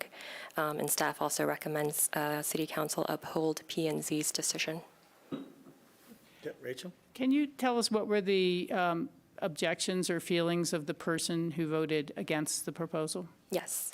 The particular individual on P&Z felt like it was a little bit out of context in regards to the surrounding areas. The individual felt like there weren't a lot of examples of something like this structure in the immediate vicinity. So it was too repetitive, kind of? Or? I think he felt it was a little bit different than what is seen in the general area. And the other question is, you mentioned that this would then make it available for year-round use. It's not enclosed. Are you talking about then natural gas heaters outdoors? I think it's the way it was represented is that it's covered, and so they will, the restaurant use, they wouldn't have to bring things in when the weather was a little bit more inclement. So if it's raining, there was no proposal of it being heated in any way. Okay. It's just a more permanent covering than what they had before, which were removable umbrellas. Okay, and so there's no heating elements in the roof? Not at this time, no. Okay. What was it? One other question was, I think that's all, but thank you so much for the presentation. Oh, I know. It's kind of a comment not to this application, but to this kind of call-up process. Sure. I think it'd be, and this is just me, so I don't know if others agree, but I think it'd be really valuable to be able to have it on screen for the public at home. We're talking about an application. Sure. We have a packet. The public doesn't have a packet. They can't see a picture of the building or anything we're talking about. So let's try to do it differently. Okay. Totally agree. Yeah, thank you. Thank you for that. Do you have any comments on this? Yeah, this is a proper process and procedure, and I support the outcome. I was opposed to this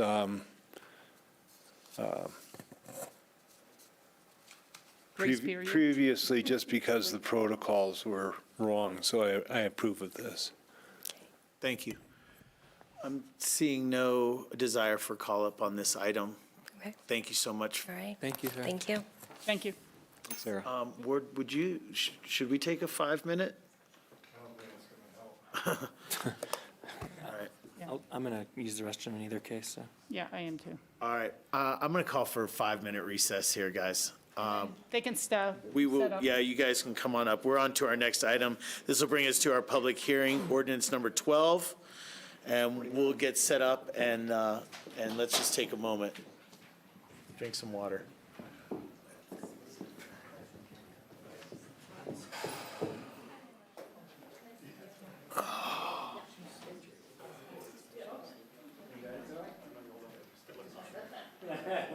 It's a maniacal laugh.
All right, thank you very much. We are back. We just took a short recess, and this is coming back together on our July 12th City Council regular meeting. We are down to our public hearings.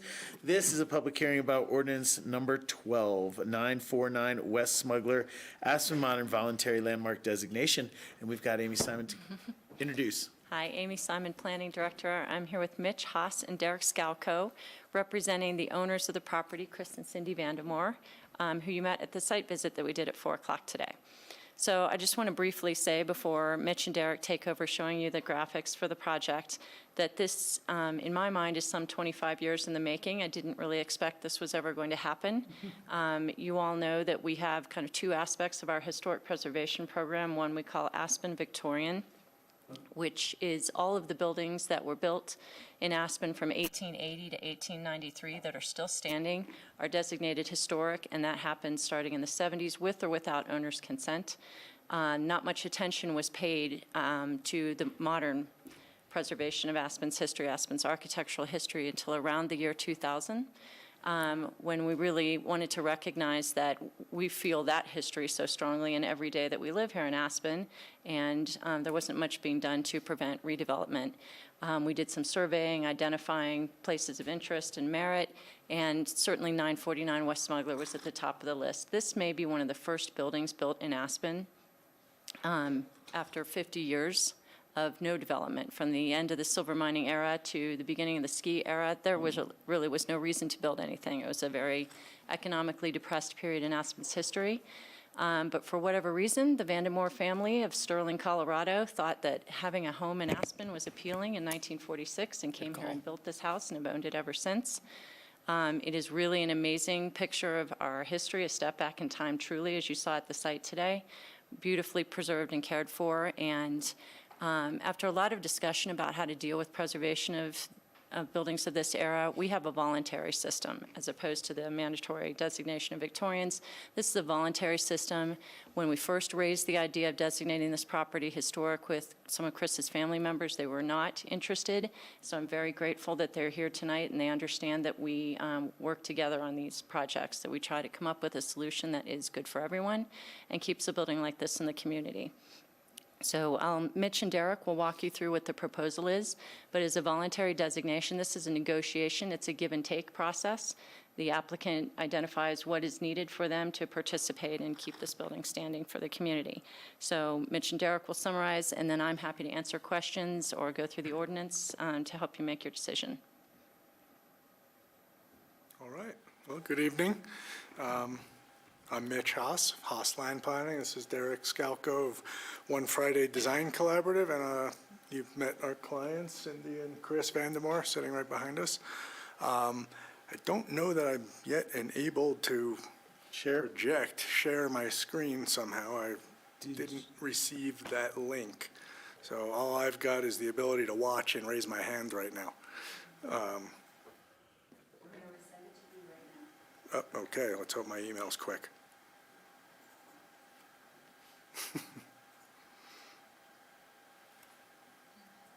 While we're waiting on that, I'll tell you that this has also been about 25 years in the making from me as well. I've started talking to the Vandemore family probably 26 years ago or so about this property. Wow.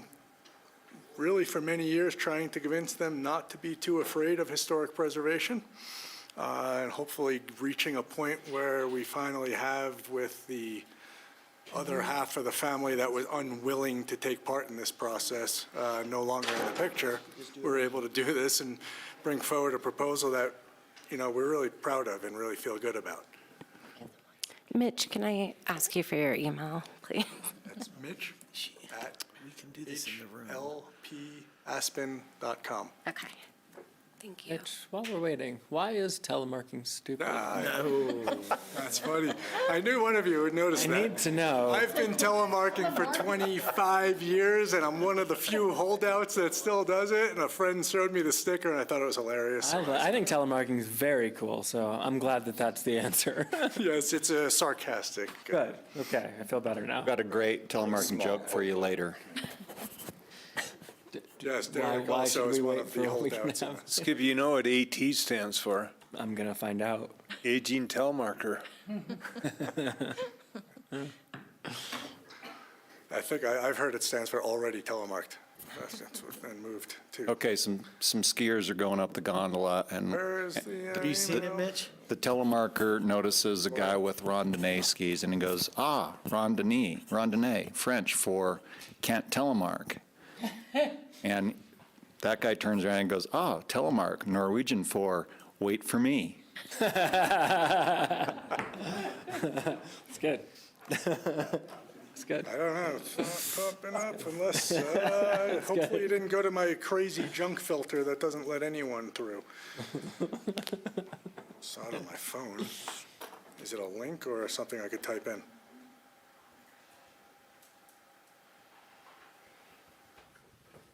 I don't have it still. On your comment, next winter, let's go ski. I'll do my best to keep up on the tellies. Cool. I'm a former, longtime telemarker. That's all I did for years, but I owned a AT. I owned a telemark setup for about 3 years. Broke the ski in half, ripped out the binding, was too broke to replace it, and haven't been back since. But I have dreams of it a lot. Still don't have it. I have it, I'm going to. There's nothing like Want to it hear when the story at conditions are some point, perfect. so. This is just how I ski on My anything. email doesn't usually filter. It's not much well. story. I do dumb shit. No matter how many times I say accept these people's email, doesn't.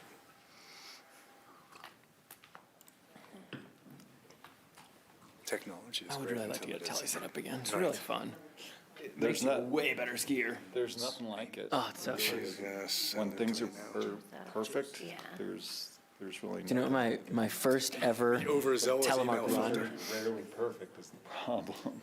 My first ever telemark run. First time I ever had them on my feet. I went up and did Hurricane Alley on the wall in Snowmass like that. Shoot through the middle. It's one way to start. Survived it. It was very fun.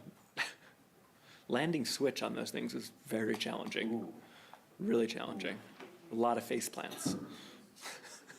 Yeah, I had like one experience. Yeah.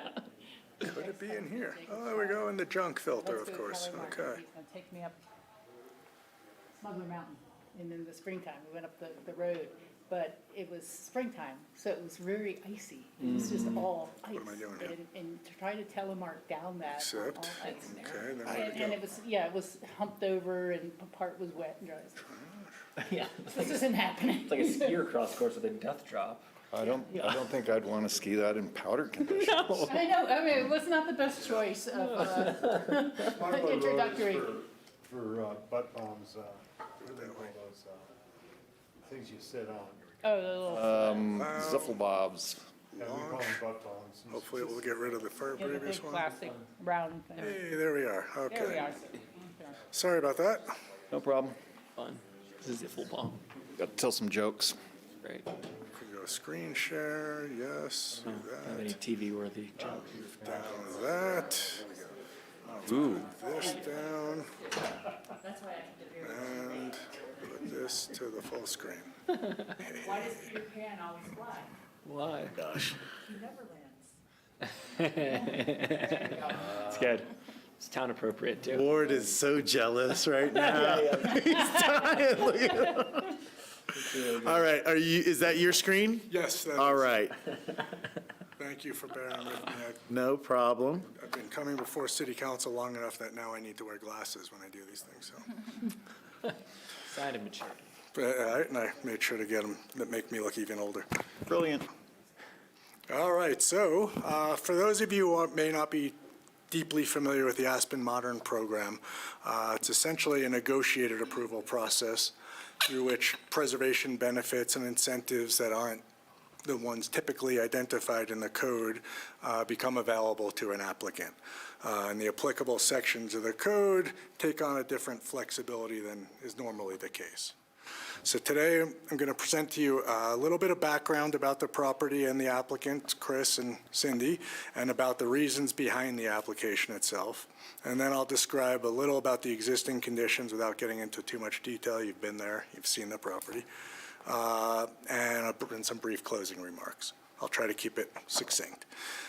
Before I start, though, I want to quickly, well, not quickly, but personally recognize and thank Amy for all the help she's been in this process. It's been a lot of hard work, and she's provided a lot of inspiration and direction, and really been a big part of a cooperative effort to make this application happen.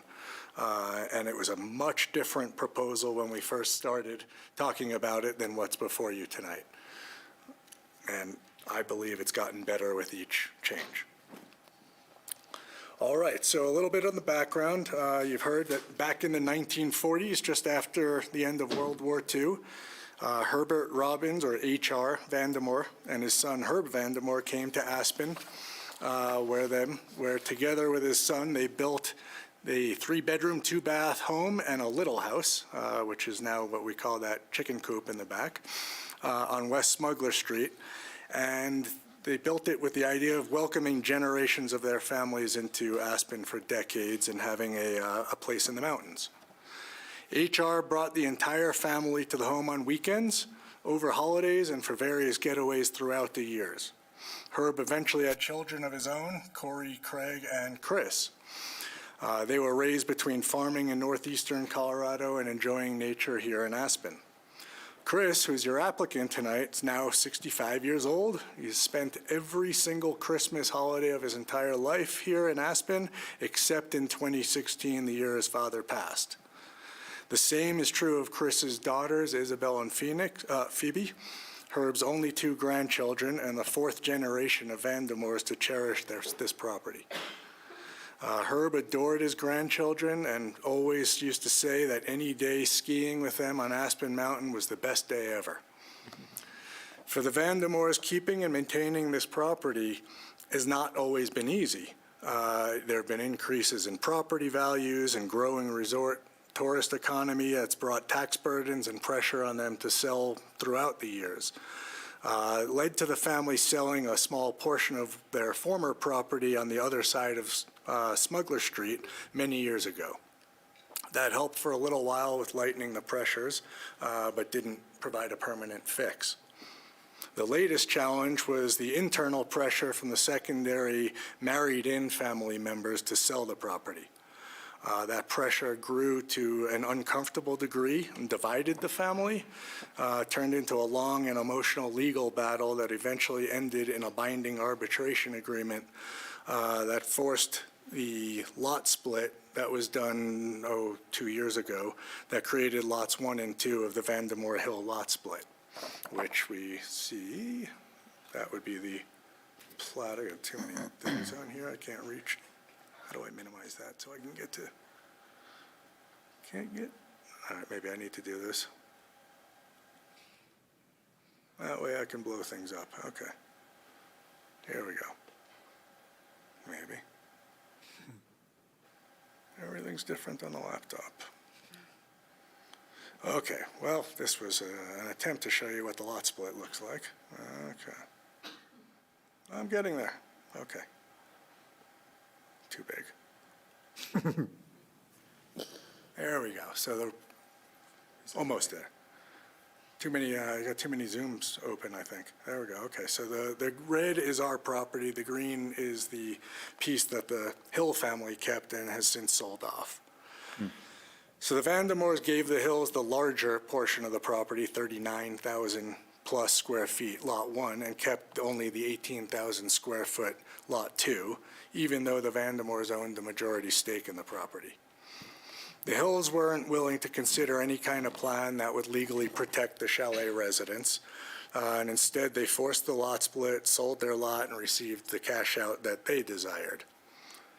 But with only 1 modest cabin and 3 families, Vandemores, Chris and his 2 siblings, left owning the 18,000 square foot property, Chris's siblings recognized that the ownership of the property should lie with Chris.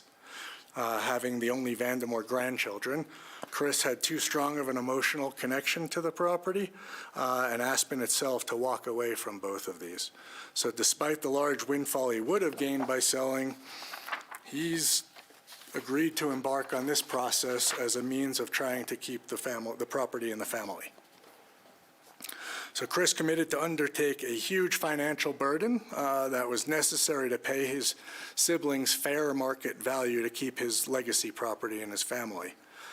So Chris now finds himself in the same stressful position as his predecessors and family members, needing to find a way to afford this property, preferably while preserving the historic significance of the home and outbuilding, and that's why we're here before you tonight. Chris dearly wants to keep this property in his family for his daughters and their kids to have and cherish the same way he has for the past 65 years.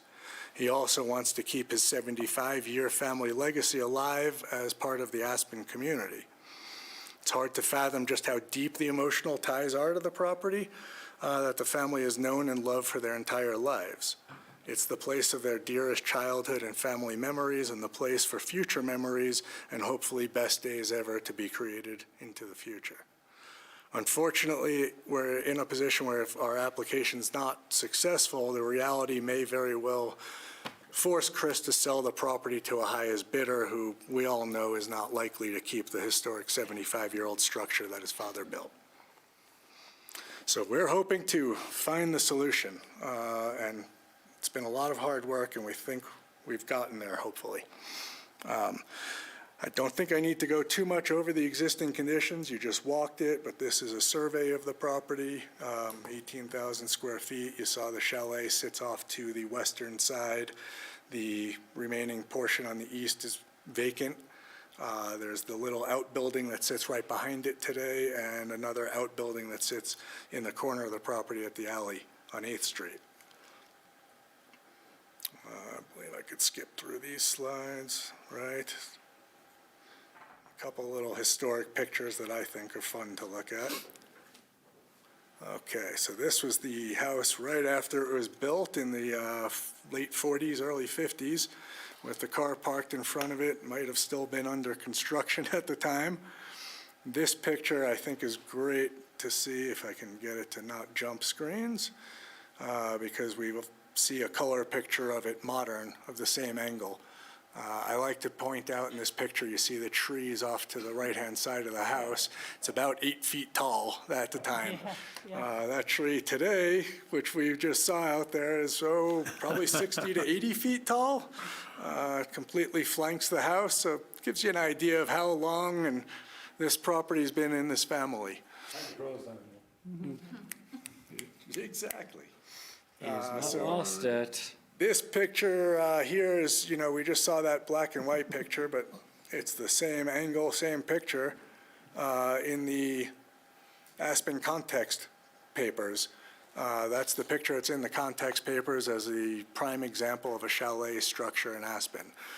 This is probably the first residential chalet structure built in Aspen and has remained completely intact, largely unaltered, other than maybe some minor changes like a cold roof was put in the 60s or 70s. And then below that, we have a picture of the little chicken coop building with the weather vane on top that still has the original Herbert Vandermoor name in the weather vane. Okay, I think that kind of, a little bit about the history, just so you can cover a little of this in the city's published Aspen Modern National Trust booklet, with the reference to that picture above. Oops, this picture talks about the Swiss style as a favorite, with a range of homes tucked into neighborhoods like little alpine cabins. The traditional look, again, they mention that this is probably the first residential chalet structure in Aspen, and that it mixes easily with more contemporary versions in Aspen. It talks about the Aspen Modern website refers to chalets. The important pieces and facets of chalet architecture are the highly decorative classic examples of chalet style. This was probably the first example built in Aspen, just as the first chairlift opened on Aspen Mountain. And the house appears to be as originally designed. The context paper talks about built for a family from the Denver area. It was actually built by that family from the Denver area, and is an example of an early ski vacation home in Aspen. On the Aspen score scoring of historic integrity, this property scores 19 out of a possible 19 points. While there are 20 points, the 20th point is not applicable because this house does not have a stucco or masonry foundation. So I believe, and it's often been said, it's the single most important property remaining on the Aspen Modern list of potential historic structures. So moving on from that, the proposal. So a little brief background. This one's existing. I don't know why nothing is fitting on the screen today. I'm having technical difficulties. But that's sort of a little... You can shrink it down a little there. Yeah, I'm working on, there we go. Everything's taking time delay here. There we go. That's more or less what's proposed, and I'll explain. So the proposal before you is in exchange for landmark designation is to subdivide this property, the 18,000 square feet, into 2 lots, where parcel A, which we refer to as the chalet lot, will be a 10,000 square foot lot, contain the historic chalet and the relocated chicken coop. Shows up as outbuilding B over there, and that shows where it's relocated to. As well as a new detached single-family resident to be built along the alley frontage. Parcel B, also referred to as the vacant lot, would be an 8,000 square foot lot subject to HPC purview for future development of a single-family home.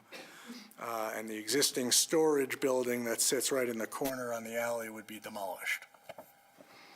As a means of trying to maintain the vacant lot's maximum sale value, we started this process requesting that the vacant lot not be subject to future HPC purview. We've since come to agree with the concerns that we've heard voiced by staff and members of the HPC, and we're now in support of having the vacant lot being landmark designated so that its eventual development is subject to HPC review and will assure sensitivity to the historic assets that will remain immediately next door. We've proposed no changes to the historic chalet structure, leaving it fully intact without any additions or alterations. We instead proposed a completely detached residence along the alley where it'll barely be seen from West Smuggler and North 8th Streets, and asked for a combined HPC conceptual and major review since that's the only proposed new development. HPC supported that request. Similarly, the HPC supported our request to exempt or approve the proposed new residence under the residential design standards, since it intentionally lacks engagement of and orientation to the street. That was very intentional on our part because the desired orientation of the guidelines, the residential design standards, is our feeling more than adequately supplied by the preserved chalet residence, as its front walkway, front door, and front porch provide for that streetscape and engagement of the public. And we felt that any attempts to make the alley residence street-oriented would have, in our estimation, detracted from the chalet's residence's historic prominence and its engagement of the street. Staff and the HPC agreed with our feelings on that. We asked for approval to maintain the existing fence and parking pull-out area on West Smuggler Street right-of-way as they've existed since the 1940s. Their existence out there have never been an issue to date. Lately, the area is getting heavily parked with all the construction in the Ranger subdivision. Hopefully, that will subside and go back to what it was once those houses are finished. The principal historic chalet structure, again, will not be altered at all. The large, mature evergreen trees that mark its main 3 corners will be maintained as well. Relocating the circa 1940s fence to match the West Smuggler Street property line, we felt it was not feasible or desirable as it would have necessitated impacts to the trees and would no longer match its original historic location. Staff and the HPC also agreed with us on these considerations, and we're okay with the way they are addressed in the recommended ordinances. Not looking to change anything there. With respect to setbacks, we proposed on the vacant lot that the standard 10-foot front yard setback of the R6 zone district be increased threefold to 30 feet for above-grade improvements. That was done on our part to proactively make sure that the chalet structure and the relocated chicken coop remain highly visible from both streets and the intersections of those streets. This proposal with the increased setback would still allow utilities and subgrade improvements up to the regular 10-foot setback, but above grade left open.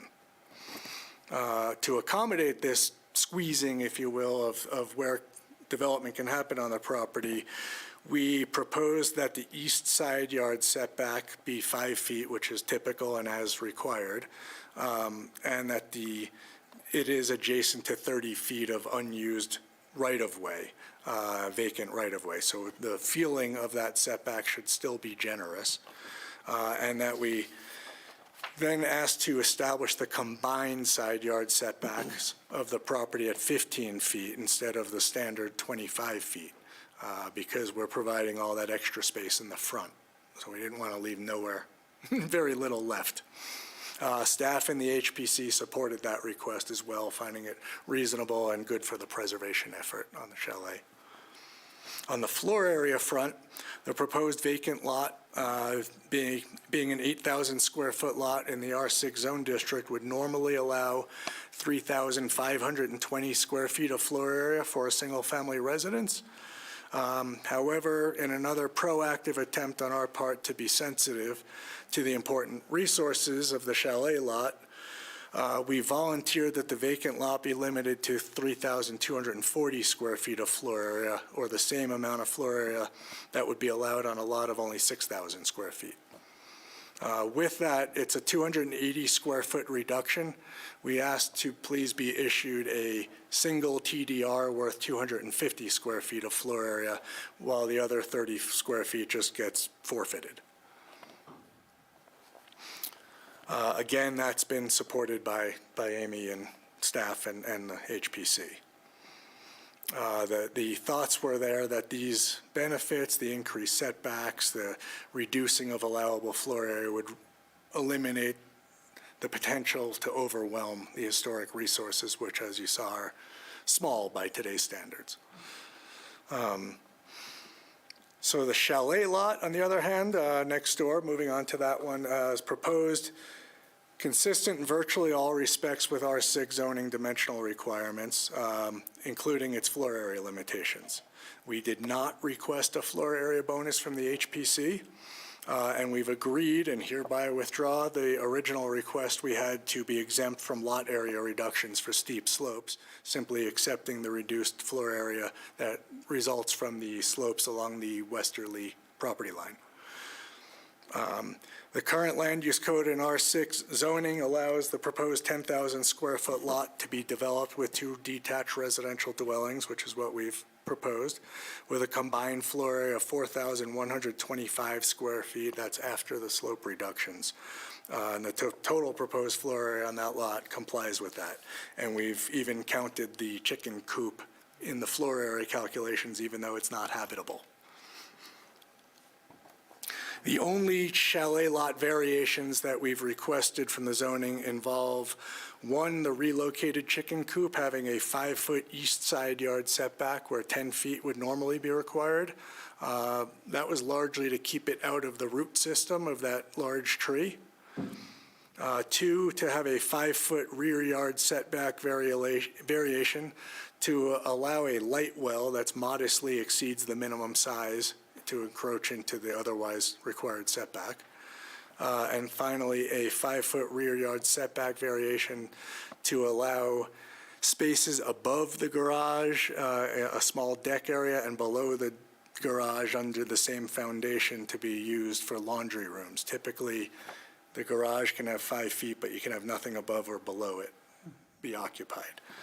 So those were real modest variations. The HPC and staff supported those because it helped with our ability to provide such a generous separation between the 2 buildings and not attach anything or add to the chalet building.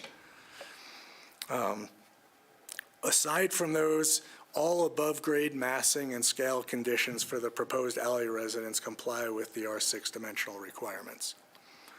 The layout of the proposal has been really carefully considered to guarantee the design of the new residence is sympathetic and subservient to the historic resources while maintaining the prominence of the chalet and the associated trees at the front of the property. The iconic north and east facades of the chalet, including its second-floor deck facing 8th Street, will forever remain highly visible and unobstructed given the setbacks that we've put on the vacant lot. Further, as proposed and approved by the HPC, the new alley residence will be set about 68 feet back from the front property line. The lot's only 100 feet deep. With its 5-foot rear yard setback, this means the new residence is only a modest 27 feet deep at its biggest dimension. For sake of comparison, the chalet structure, including its roof overhangs, is 35 feet 8 inches deep. So it's, again, not just subservient in feel, but actually in size. In addition, the historic chalet structure and the new alley residence are separated by 23 feet and 10 inches from wall to wall. The zone district only requires 5 feet between detached structures.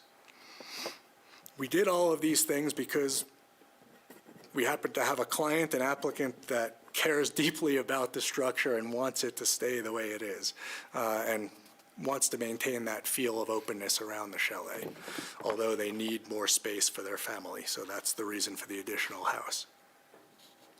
Staff and the HPC agreed that the compact design of the new residence is simple in its form, scale, and massing, and that combined with the separation distances I just described, the simple and clean form of the proposed design serves to ensure that the new structure will not visually compete with or in any way overwhelm the historic resources.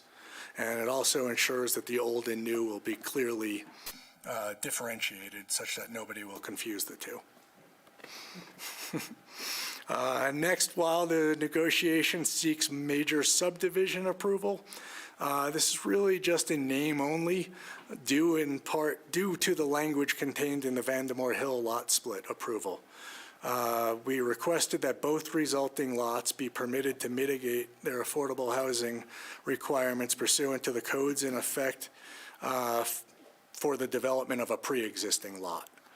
We did say that we would mitigate under the codes as they exist at the time of building permit, recognizing that the codes were changing and not trying to get out of that or in any way shortchange that, but asking that we be treated like a lot split lot instead of a major subdivision lot.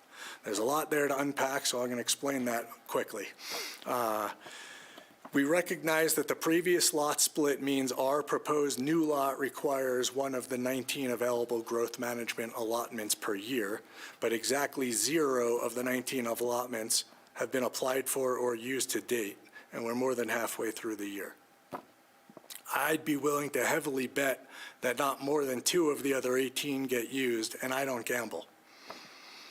As such, it really feels a little to us arbitrary and a little bit wrong that this project, which provides the priceless community benefit of historic preservation, should need to mitigate at a rate that's roughly 4.7 times what's required on the vacant lot just on the other side of the chalet, where on that lot, there's no real identifiable or meaningful community benefit being derived.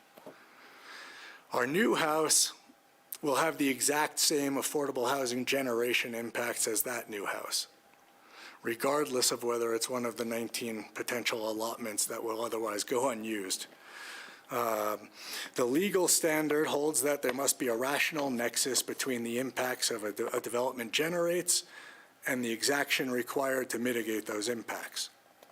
Just because we need to be reviewed under the standards for a major subdivision as opposed to a lot split doesn't change the fact that the employee generation impacts resulting from our development is identical to the ones that come from a house built on a lot split. There's really no difference in impacts generated by the two, yet the required exaction explained in the staff memo represents a 470% increase for a project that provides invaluable community benefit. I didn't feel like we were asking for an affordable housing mitigation waiver. I felt like we were just asking for appropriate fairness and recognition of the need for trade-offs to achieve historic preservation through the adopted Aspen Modern codes. We did start the proposal asking for the ability to defer the affordable housing mitigation requirements for the new house to be built behind the chalet. We have since, and hereby do, withdraw that request. So what I'm trying to say here is we fully understand and we truly respect the city's reluctance to forego any reductions in affordable housing mitigation that could otherwise be required, even when the requirement might not make perfect sense to us. We do not want to take away from the city's affordable housing funds or potential housing stock any more than we think you as City Council wants to forego any potential housing gains. However, the roughly 470% increase in mitigation requirements are just too much to swallow financially and likely would render the historic preservation effort imprudent, if not impossible. So we're left needing the city's help to make up some, if not all, of this difference, whether it comes from accepting our proposed housing mitigation proposal, meaning mitigate like a lot split, which we continue to think is pretty reasonable, or from your approving staff's suggested second option of issuing the applicant a pair of TDRs he could sell to help make up that financial difference. Either one is okay. We recognize that the TDRs come with some level of market and timing risks for Chris, but he's willing to accept those risks. So for us, either of the staff recommended solutions is acceptable and would allow us to proceed with this landmark designation. Finally, once the negotiated approvals are granted, if granted, the historic designation takes immediate and perpetual effect. The applicant does not have the financial wherewithal to immediately develop the new residence behind the chalet, and we started this process by requesting a extended vested rights period of 10 years to make sure that if changes occur in the economy or elsewhere, there's still time to recover and make this all happen. Nonetheless, in the spirit of cooperation and trying to make this preservation effort as thoughtful and desirable to the city as possible, we're willing to withdraw the request for the extension of vested rights as well. We hope that we won't be back in front of you in 2.5 years asking for an extension of the vested rights, but we're willing to take that risk now without asking you to simply extend the period. So in closing, I want to reiterate that it's Chris's desire to see the iconic historic chalet and associated outbuilding at 949 West Smuggler Street preserved in perpetuity under the Aspen Modern program. In exchange for this guarantee, Chris is seeking benefits that we believe are warranted, necessary, or enumerated in the code as appropriate for landmark designation. As stated in the code at section 26.415.110, and I quote, "Benefits to encourage good historic preservation practices by owners of historic properties are an important aspect of Aspen's historic preservation program. Historic resources are a valuable community asset, and their continued protection is the basic premise supporting the creation of an innovative package of preservation tools that are unlike any other in the country." End quote. Our proposal is wholly compatible with the surrounding neighborhood. The layout has been very carefully considered to guarantee the design of the new residence is sympathetic and subservient to the historic resources while maintaining the prominence of the chalet and the associated trees. The chalet's iconic facades, including the second floor deck facing east, will forever remain highly visible and unobstructed given the proposed and now HPC-approved setbacks on the vacant lot, as well as our consent to have the vacant lot's development become subject to HPC review in the future. Aspen Modern was adopted to address, through negotiation of incentives beyond the scope of the codified regulations, the negative impacts that loss of eligible historic landmark buildings would have. The applicants offering assurances for the perpetual preservation of Aspen's oldest residential chalet in association with the land use entitlements we've discussed. We believe our proposal is fully worthy of city and community support. With a code stating that to be worthy of preservation incentives and to evaluate the equitability of such incentives, the Aspen Modern property must be rated as a good, better, or best scale with regard to its contribution to the significance of Aspen's historic fabric.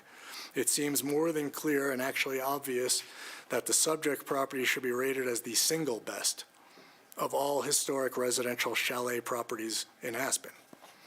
It is therefore felt that the requested incentives are not only reasonable, but fully appropriate and warranted in an equitable exchange for providing the substantial community benefits inherent in designating this property that embodies the earliest days of Aspen's development as a ski resort. I hope the approvals can be granted and the property will be forever protected through its addition to the landmark program. We've reviewed both draft ordinances that staff's prepared for yours and our consideration, and other than a couple non-substantive tweaks and just verbiage, we're amenable to adoption of either option. So on behalf of Chris and Cindy and Derek and I, we want to thank you for your time and willingness to consider our application, for taking the time to visit the property and see it for yourselves. And we'll be happy to answer any questions you might have. And as I mentioned earlier, or I didn't mention it tonight, I'd ask for a little grace in changing up from standard procedure if there are questions and items that come up that we haven't addressed, to be able to address those, even though it's not part of the presentation to begin with. Otherwise, thank you. And Thanks, Mitch. we're really excited about this and hope you are too. Sure, if you want to start there. We'll start the questions, and this is more for our staff than you, Mitch, but in general about the application. And Jim, I think you'd had to step out the room for a moment while Mitch was talking about the affordable housing mitigation element of this, in that asking if the mitigation could be as if this was a lot split rather than a subdivision, which is a different standard, and/or transfer development rights to try to accomplish the same dollar amount as the housing would be. My question is, as Aspen Moderns are always negotiated arrangements, is that something within our purview power to be able to grant a different affordable housing mitigation standard, or are we also bound by our own code that way? Well, you're bound by your own code to assert on certain issues. It is very clear, and I would actually have to defer to Amy and Mitch about this particular issue. But my comment is really that there may be other ways to get to the goal that they're seeking, which is a negotiable process. I don't know if housing mitigation is something that is particularly negotiable, and I'd have to review back into the code to see, because I really don't think that is subject to negotiation. The ordinance, Aspen Modern Ordinance, gives council the power to negotiate any land use provision that you feel needs flexibility. So that would include the affordable housing mitigation. I do think that we have offered a second alternative, which is the mitigation is paid under the standard formula, but you provide TDRs, which has happened on other properties.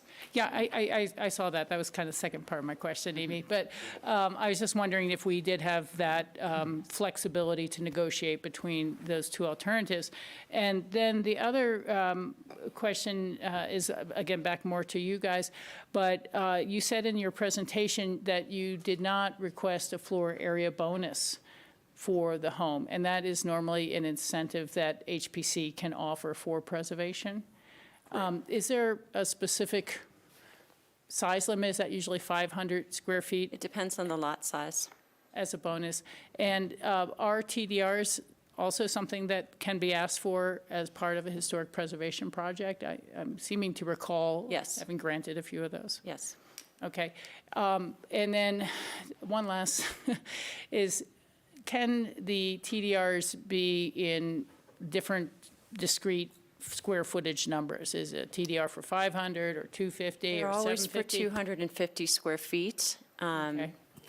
there's, on the landing end of the equation, there's ways that they can be used for other purposes. Usually it's just you take 250 square feet from this home and put it on that home. But they can also be used to allow a larger multifamily unit size. So there are some funny tweaks to it, but they're always at the value is 250 square feet removed from the historic property. Okay, yeah, easy, even numbers. And it's also possible someone may be interested in purchasing a TDR because they need another 175 square feet. They use it, and the other 75 square feet just is extinguished. You don't get to keep a remnant. They can keep the change. They can keep the change on that site, but they can't sell it to another Right, site. right. So They if can ever hold it had for a- another day. Okay, if they had some reason. Okay, thank you. That answers my questions for this time period. Appreciate it. If I could just add briefly, I don't want to do a long presentation. I'd rather just answer your questions. I do want to say that the scenario that's in front of you, and even a scenario that creates 3 lots, are alternatives that this applicant has. There's no windfall here in terms of what they're proposing. In fact, they haven't asked for some bonuses they could ask for. The variances that have been granted are really just for the community's benefit, HPC's benefit, to take the development rights and push them away from the chalet. That's the only purpose of the variations. They might rather have just added onto the chalet and be able to walk between all the bedrooms and the homes. I tried to put in the memo, and I don't want to go down a huge rabbit hole, but I do want you to understand that this is a pretty standard development proposal for the site that certainly could be in front of you with no designation involved. So I appreciate that that is on the table, and really the biggest point of discussion is how you want to handle the affordable housing mitigation. Other than that, that's really the biggest flexibility they've asked for. Okay, thank you. Appreciate it. Amy, are the items that Mitch referred to, such as not requesting the 10-year vested rights, are those reflected in the ordinance here? We didn't, in the ordinance, it says 3 years of vested rights. That's the standard boilerplate language. We didn't even put the 10-year idea in there. Okay, and then the difference between the 2 versions that we have is? So, as Mitch explained, every lot that exists in town is eligible for 1 lot split, one sort of simple process of breaking into 2 pieces. But after that, it becomes subdivision, right? It's new growth, unexpected growth, and falls into this pot where you have to get an allotment and you do a higher level of mitigation. So the difference between the 2 ordinances in one version, it's as if they didn't do that previous lot split. This is their first lot split, and they're going to mitigate on the new house at 0.107 FTEs per 1,000 square feet, probably in credits, right? The second ordinance requires them to do the higher level of mitigation, 30% of the floor area developed on that corner lot. But it gives them 2 TDRs that they could either give to that new owner to offset their costs, keep themselves, sell to offset some reduction in property value. It'd be up to them how they would want to deal with it. But the whole idea is affordable housing mitigation will be paid at the standard rate, and TDRs will be sent elsewhere in town to finance it. And they would not land on the vacant lot. So if the new owner got them, it'd be to sell, not to use. Because you've already capped the square footage Right. for the potential residents. Because you've already capped the square footage of the future residents. Thank you.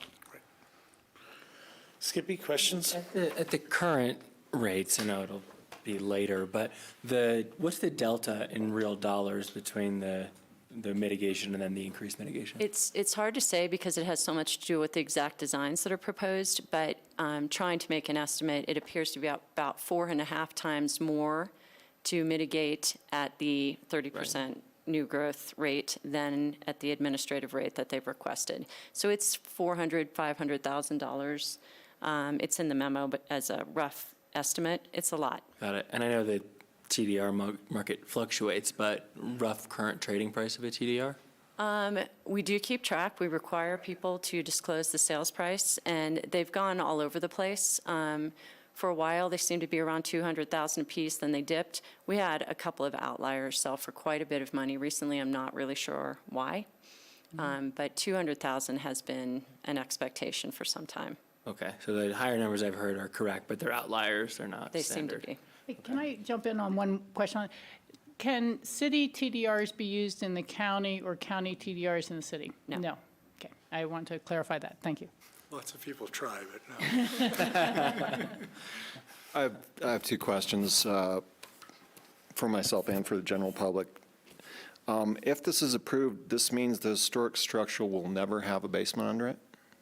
No, that's not necessarily true. It will continue to be under HPC's purview, and if they ever wanted to replace their deck material or make any restoration or other changes to the house that would go to HPC, they could possibly do a basement. They have one now. They won't have any floor area to pay for it with unless they receive some kind of future bonus or they don't Save have their light TDR. wells. No, that won't work. But there could still be some modifications, but they're going to have to be below grade and pretty simple. Okay, and the other question is, what's the square footage of the new structure? Would you like floor The area? detached, yeah, the So total the FAR. total, the actual square footage of the new structure is approximately 2,200 square feet. Thank you. It's, in FAR numbers, it's 50 square feet more than the chalet. Excellent. And does the new structure have a basement? Yes, Yes. But it's just under the new structure? correct. Yeah, and really under its footprint, not one of those Right, basements. not that- expanded. Yeah. Thank you. And that basement space is included in the 2,200 square feet that you just? That is correct. Thank you. Yep, and under your new code will be mitigated, the basement. Yeah, I have a lot of comments on this, but is this a public hearing? It is. I would hold mine until after public hearing. Okay. Any other questions at this time? No. Okay. With that, if you don't mind, I will open the public hearing.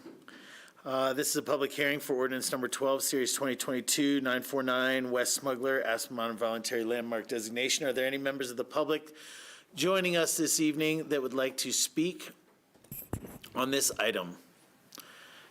Looking at both Zoom and in the room.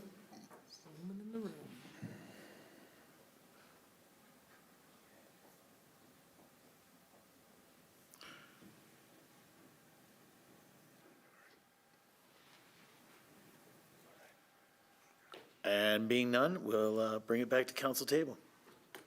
Ward? Yeah, I've always said that we should look at the application, not the story. This is perhaps the best story there is in town, and it's a little challenging to separate the two. The building, the chalet, it's got to be preserved. I definitely support Aspen Modern on this. It is a negotiated, and it's the first Aspen Modern negotiation that I've gone through over 5 years on council. There are a number of concerns I have, and they're primarily, I guess, with the Lot B. They're severing two TDRs on the chalet lot, correct? No. The only TDR that was proposed in the original application is on the corner lot. The applicant proposed to take 250 square feet away from their development rights. Staff has introduced the idea of two more TDRs that are basically made out of thin air, that you would issue certificates that gave them value to offset their affordable housing mitigation. But the TDRs are only available on landmark, Correct. historic You can only landmarks. sell them from landmarked properties. Yeah, so if Lot B was not severed or created as an HPC project, then there are no TDRs that could be severed from that lot. On the revocable fence, that can remain where it is until perhaps at some time in the future that we decide that we want to remove from the right-of-way? Correct. Okay. My initial feeling on was the fence is that it should be moved to the property line. We move historic assets all the time. Well, not all the time, but they're usually moved. I'm agreeable to leaving the fence as proposed. My only objection on the new building is that I want to maintain the 10-foot setback, particularly in front of the on the ground floor. I don't object to a less of a setback subgrade or on the second floor, but I've mentioned this before, and it's been brought up many times about snow piling up close to the alley where the 5-foot setback is proposed. So I would like, that's really the only substantive thing I have as far as the structure on Lot A, is to maintain a 10-foot setback on ground level.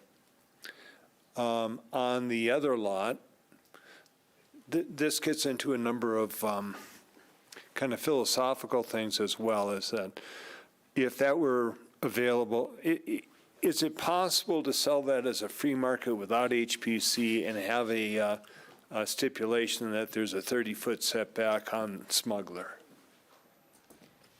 Yes, I think you could put any kind of conditions on the future development of that lot.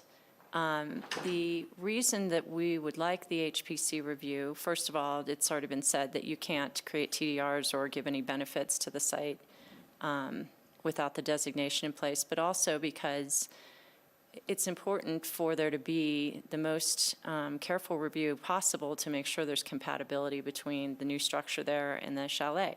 We won't be looking for a replica of it or anything like that, but the HPC process will allow the opportunity to say, could you set back the building here? Could you push down the building here? We want to make sure that the community still gets to see the historic resource. So that's, I think, an important part of why HPC would prefer to have purview at the corner. Yeah, I see the value of severing TDRs. My concern with severing TDRs, number one, we have control, we being the city council, have control over the severance of the 250-foot development rights, but we don't have any control over where they land. The only time that I've seen where we have any control over where they land is when it was a PD, and that came up so we could control that they would not land in a certain location. My thought is that Lot B is going to have more value to the current owners as a free market without any HPC overview, and that any severance of TDRs, whether it's 2 or 1 or 3, will be made up by the additional value of that property on the free market. I have some, it just doesn't seem right to me that somewhere else in town has to take the added density and the added floor area, so this new lot has fewer. That there's less of an impact on that lot, and they're shoving off up to 750 square feet to somewhere else so they can add it on. So my thoughts on that is a free market lot is where I'm leaning, and I need to be convinced of that otherwise. And I think that this council has been very, very conscious of workforce housing mitigation.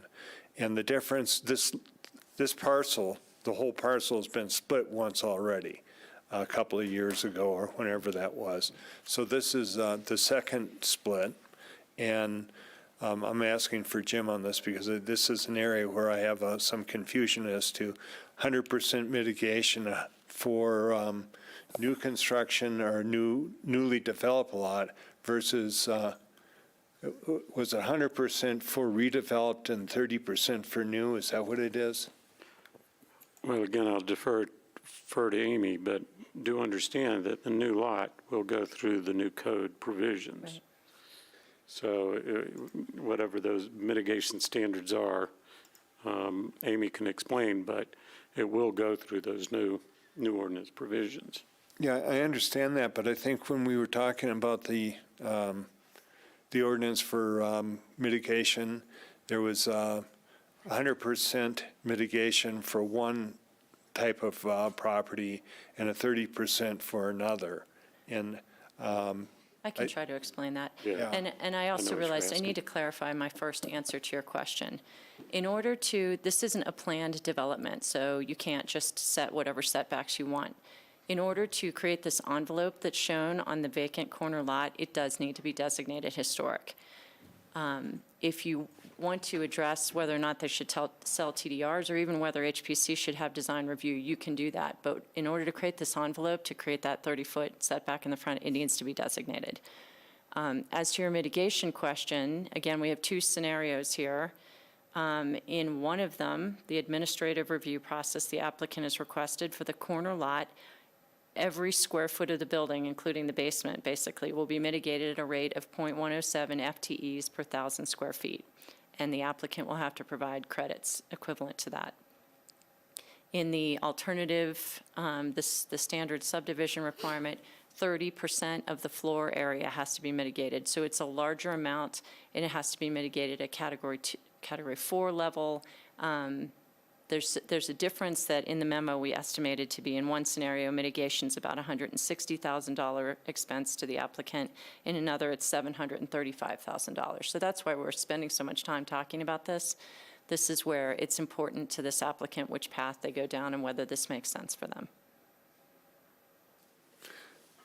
Yeah, I understand the value of having it as a historic. That was the reason for my first question about the 30-foot setback off of Smuggler. Sorry for that If it weren't answer. under HPC, I thought I saw some nods of approval that it could be, we could put a condition on it that there's a 30-foot setback for any free market development. But what you're telling me is that the only way you can have control over that is if it's an HPC. Right, it And has to be designated. But again, you can amend what other things happen on the property in terms of TDRs or HPC review, but that designation has to happen. To the extent it matters, Chris intends to keep the chalet in his family and live there and have it, and the same way he's used it for 65 years. He's come to appreciate the idea of having HPC have some review authority over what happens next door. Yeah, I can understand. I think it might be to his disadvantage financially to have that as an HPC, but the 3 proposed TDR severances could compensate for some of that. And I don't know how much, or it's crystal ball, I think.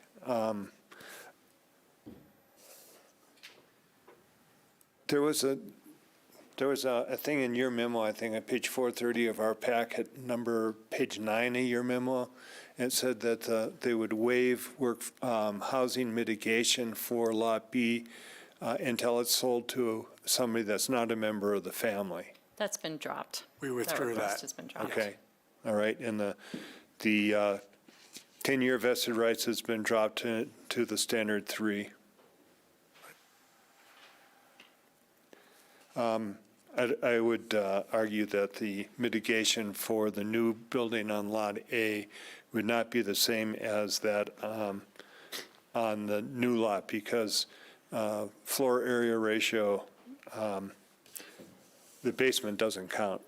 So if the main chalet was to have a basement added to it at some point in the future, I don't know where they would move the structure to put a basement on it, but if that's what they wanted to do, they could definitely gain more square footage on the lot, but it wouldn't count towards floor area. Just like if we're looking at as proposed, a 3270, treating this as a standard 600 or 6,000 square foot lot in the West End, I think it's 3240 would be allowed, and we know that it's not a 3,240 square foot lot. It's our house is going to be a 7,500 square foot because the basement doesn't count. So the workforce housing mitigation that would be derived from a new development, the mitigation would include the basement. So the mitigation for the new element on Lot A would be a lot lower than it would be for the new one. So there was I think there was a comment made that they would be the same mitigation for the 2 buildings. That's the applicant's request, that they be viewed as the same. Okay. Either way includes the basement, though, Yeah. for mitigation. The mitigation, but not for the floor area. So on the new lot, somebody builds a house there, they're going to put, if it follows any kind of trend that's been going on in the West End, they're going to put a full basement beyond the building The envelope. comparison I was trying to make was the vacant lot on the corner, new house, and the new house that'll happen on the lot that's not part of this property on the other side of the chalet. Those will have the same impacts. Okay, got it. All right. So I'm definitely in favor of protecting this asset. It's just how we get there that is a little bit of, I'd like to hear what the rest of the council says, but my initial feeling is that I would rather all of the development be on the new lot and not pushed off on other properties throughout town. And that's the 750 square feet that could be severed into 3 TDRs that make that house smaller, but push it off on neighbors somewhere else in town. Thanks, Ward. Yeah, go right ahead, Rachel. Okay, great, thank you. I'll tell you, I look at this and I feel like I'm seeing the best application I've seen. You know, this is really excellent work, and it's something that is a result of a lot of back and forth and compromise, I think, between the owners and HPC and ComDev and designers and what we're trying to look for, and there's always compromises in these sort of situations. So I don't have the same concern with the setbacks or some of the other very minor requests that you've made. I think it was well negotiated from the city side, and Amy, you know, you didn't pat yourself on the back, but to say that this is something that's been, you know, in the back of everyone's mind for 25, 30 years. Are we going to lose this project? Or are we going to lose this asset? To see it come forward like this, I am happy, and I will be supporting the application. You know, two things. One is that on a vacant lot that has HPC purview, I think would be a lot easier process to go through than if you have a really old historic structure and you're going to preserve that and you're going to try to figure out how to put your new addition on and everything else. I don't think that the HPC burden on a vacant lot is quite the same in terms of designing and finding a fit and making it work, as opposed to, oh boy, I've got this house and it's in the wrong place and I got to move this and do that. So I don't think that it's going to be quite as burdensome on the price of that free market lot. I'm not sure it would be at all. But you know, because if I was looking at it and marketing it as a real estate agent, it's, you are next to this incredible historic resource that will never change and it's never going to block your views. So, you know, I think there's some real pluses to that site's marketing going forward. When it comes to the housing issues, I know that we're all going to have different opinions on this and have a different way to look at it. I would support option 2 with the TDRs.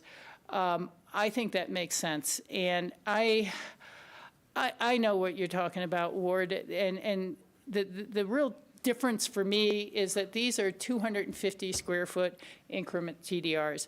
When the county sells or grants a TDR, I think they're, what, 1,500? 2,500. 2,500, you know, and so when people say, oh, look at all these huge homes that have happened because of these TDRs, and it's quite true, we really don't see the 20 or 30 acres that were sterilized as much. You know, it's great habitat, we've saved some views, we've saved some river corridors, but you do see the monster homes going up Castle Creek and other places where it's landed. I don't feel the same heartburn with 250. I mean, obviously somebody could try to amass bunches of these from around town that exist. I think there still may be some TDRs that were possible to be sold from the Burlingame Free Market, Bar X, when that was annexed into the city. People may have built them all the way out, or they may have reserved some, but there was something there. So anyhow, I do look at TDRs as a tool that we have in the pocketbook to see that growth goes into appropriate locations, and it can move it away from inappropriate locations. And that is how I see this project. So yes, there's some impact in other places. I do understand that. But for me, I would rather see the full value of the affordable housing obtained for future needs, as opposed to going to the, let's pretend it's a subdivision and record it at the lower rate. That's just my preference. And again, I understand we could all see some things different. And I want to say, Mitch, I really do appreciate you pointing out some of the compromises you and your applicants have made along the way, things that you thought, and which, you know, actually are valuable. To have 10-year vesting would be valuable, but you let that go. To have some of these other things, but you've let them go. And so that's why I said I think this is well negotiated. I think it's been done in good faith and fair. And I'd like to support the proposal, and I'd support option 2. Thank you very much. Comments down here, John? Yeah. I agree with Rachel, this particular application. I mean, I'm the newest member. I haven't seen nearly as many as the rest of you have, but I've seen plenty before I was on council, and this one is a little different.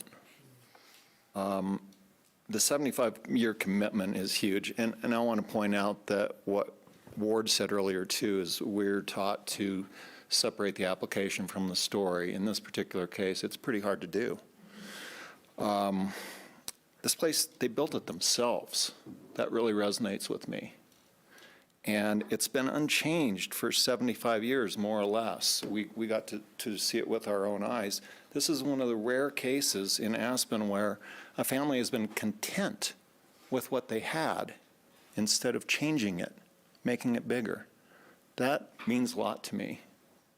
So I also support this project. I'm also really pleased that the vested rights request was being removed, because extending vested rights is a concern of mine. I agree with Rachel. I support option 2. Thanks, John. Skippy, before I come to you for comments, Ward, I heard you did have concern or wanted some dialogue around a 10-foot setback on the alley side. The alley side of the new property on Lot A.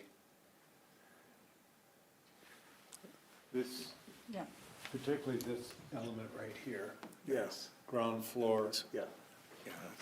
That's the chalet lot, not Lot A. I'm happy to clarify for you, Councilor Ward, if you're Yes. amenable. Yep. So to be specific on this, we actually, above grade, we comply in full with the residential design standards and zoning standards set by the City of Aspen.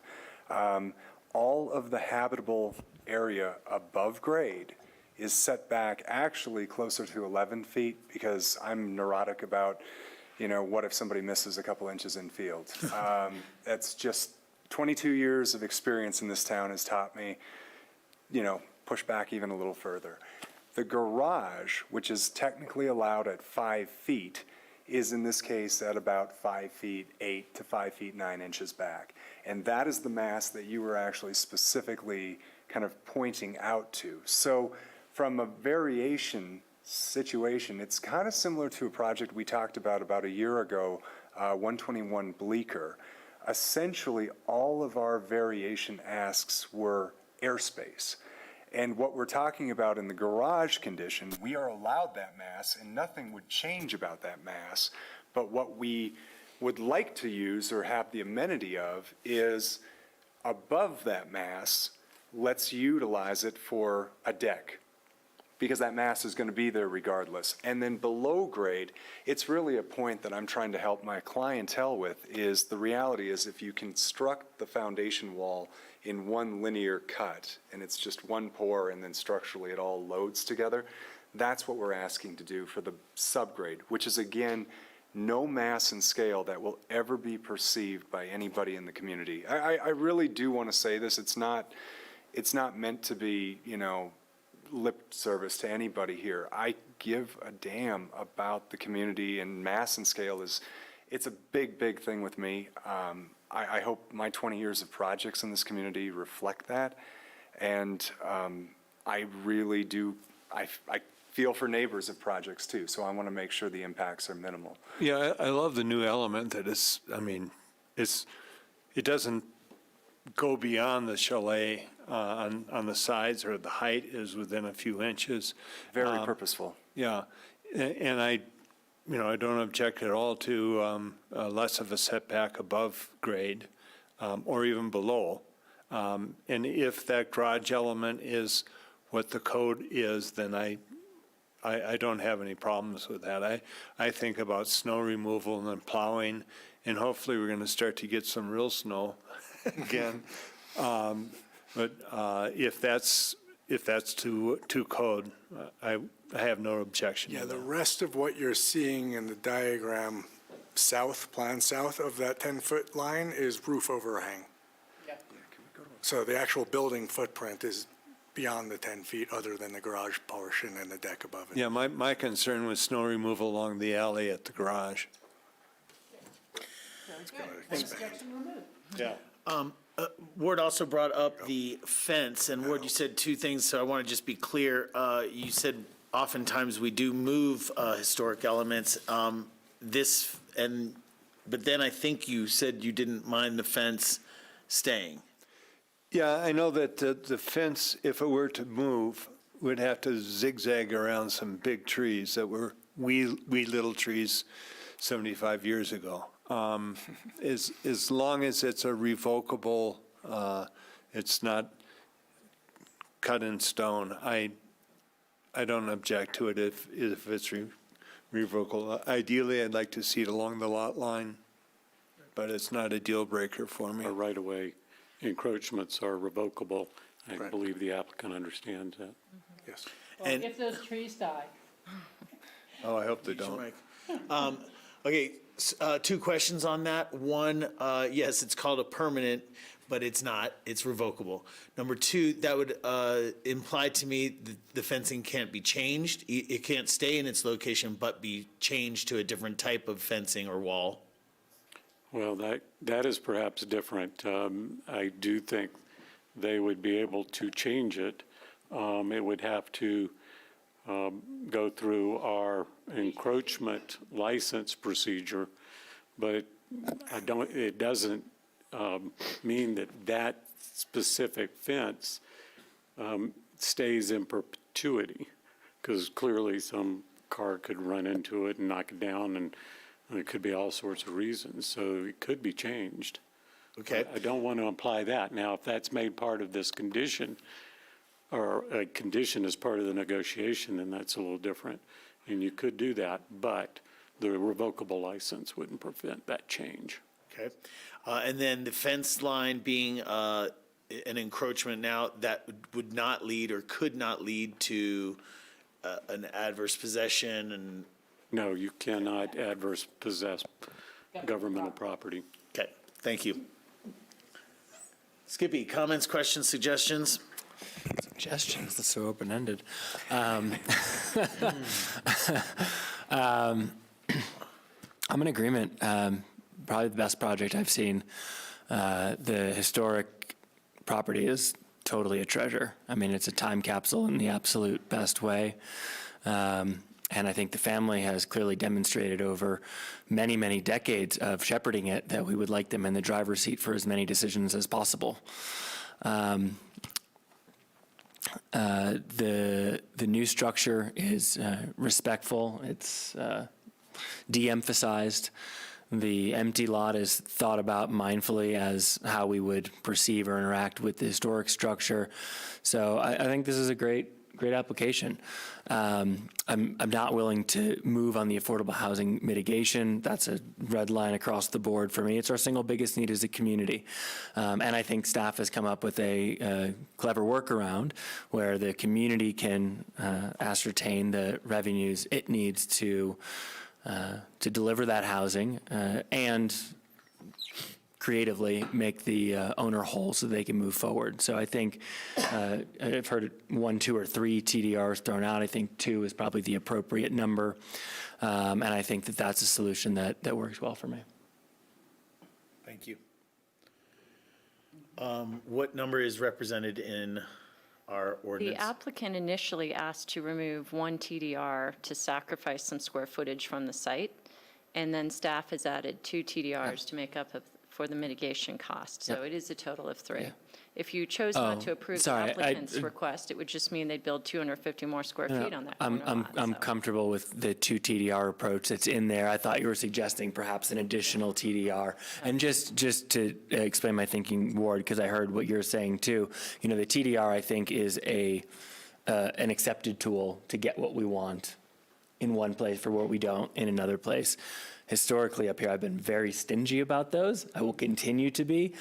This is about as good of a benefit as I've seen. So in this case, I'm willing to bite the whatever we bite that's not a bullet. That seems like a bad thing to bite. Well, just food for, if you lived in a house and your neighbor just decided they're going to add another 500 square feet, it affects somebody other than the lot owner, and Agreed.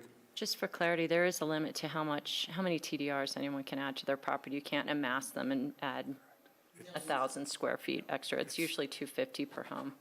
Yeah, it's 1 per residence unless you're in one of those PDs that I don't know which ones they are that allow more than 1.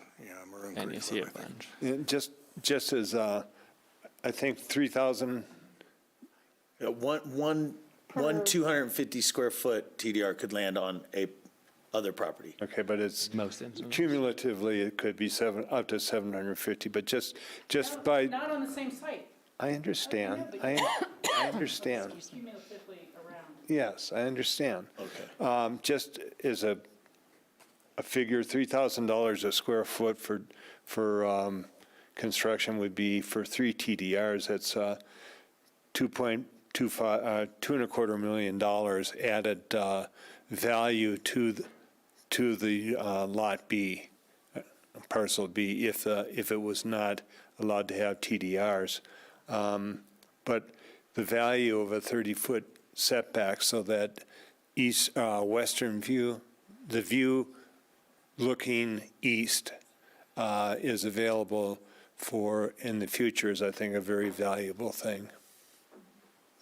Can I ask a question, make sure I understand? Because I heard I heard something that may be a little confusing. The total request is 3 TDRs. Total of 3. 1 originally by the applicant, 2 added by staff to offset the mitigation. Okay. I'll clarify. The 2 are coming from Lot B, and 1 is. Correct. 2 are coming potentially from Lot B, and 1 is from the chalet lot. No. No, is that opposite? They're all related to the corner lot. On the Okay. corner lot, the applicant has said, we're going to give up 250 square feet of development here and transfer it elsewhere. And they don't have to, and maybe it's not the end of the world if they build it here, if you're concerned about TDRs, but it reduces the mass adjacent to the chalet, so it's good. The other 2 TDRs that are being talked about to offset mitigation are not actual square footage. They are certificates that you will direct us to issue, and they're not related to taking floor area actually off of this site. So our proposal was on a vacant lot.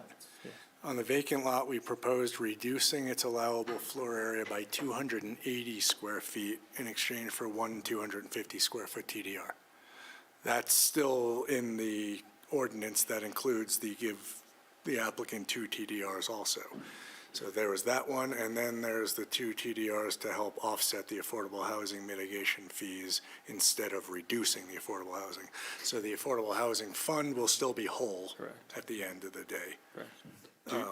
Do you retain the option to build that 250 on Well, Lot B? if council's uncomfortable with that 3rd TDR, the one that we actually proposed, then yeah, there would be 280 more square feet of allowable floor area in the property instead of that TDR stripping that. Well, I'm actually asking the question more of if council is okay with that TDR being removed is that a commitment that it will be removed and that lot will be that much small, that? Oh, yes, building? yes, yes, yes. the way the Because they ordinance capped is the written. FAR. Yes. separate. That's what I wanted to make sure Yeah, and is the clear. ordinance from the limits the allowable floor area to 3240 instead of, what's the number, 280 square feet 35 bigger. something. Yeah. Okay, I want to make sure that that was clear with everyone, so, Yes.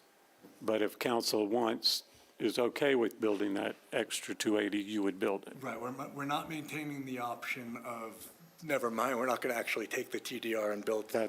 That's what I wanted to clarify. Thank you. So I'm still you're creating 2 extra TDRs out of thin air that has no effect on any development. That's correct, and that has happened before in Aspen Modern negotiations because it's been seen as a way to pay for the community, basically, to pay for some of the impacts of preservation. It's a shared benefit. So it has happened before. Yeah, I don't remember ever seeing it, but like I said, this is the first time Yep. I've seen a Aspen Modern. It happened on the Berco property across from the Red Brick and also the Crandall property downtown, the Sandy's building. And is the applicant's feeling that if 2 TDRs were made available and not the third, that the 280 square feet of developable rights are? They would then stay on the property, Yeah, correct. and the value there? That pays for itself. Understood. You know, it's probably more valuable on the property than it is as a TDR. I would think. Yeah. I don't think they're trading for the But same we had offered building that value. proposal, trying to be sensitive and reduce the amount of development that would occur next door. Maintain that. Okay. We have some comfort level with a certain direction here. There's opportunity if, what I'm hearing is that they would consider maintaining the 280 on site and 2 TDRs if that was something that council members wanted to discuss. I appreciate that will be removed from the site because we've moved sort of the development parcel back specifically so that, the community driving past or waiting in traffic or walking by has the sight line to that. So I would rather see that 250 off rather than 280 on blocking the view. It doesn't block the view going down Smuggle. I've checked that out. You only, on 8th will you see this. Yeah. Your red light, yeah. Too big. Okay. Yeah. Okay, well, we've got comments, concerns, and kind of a direction here.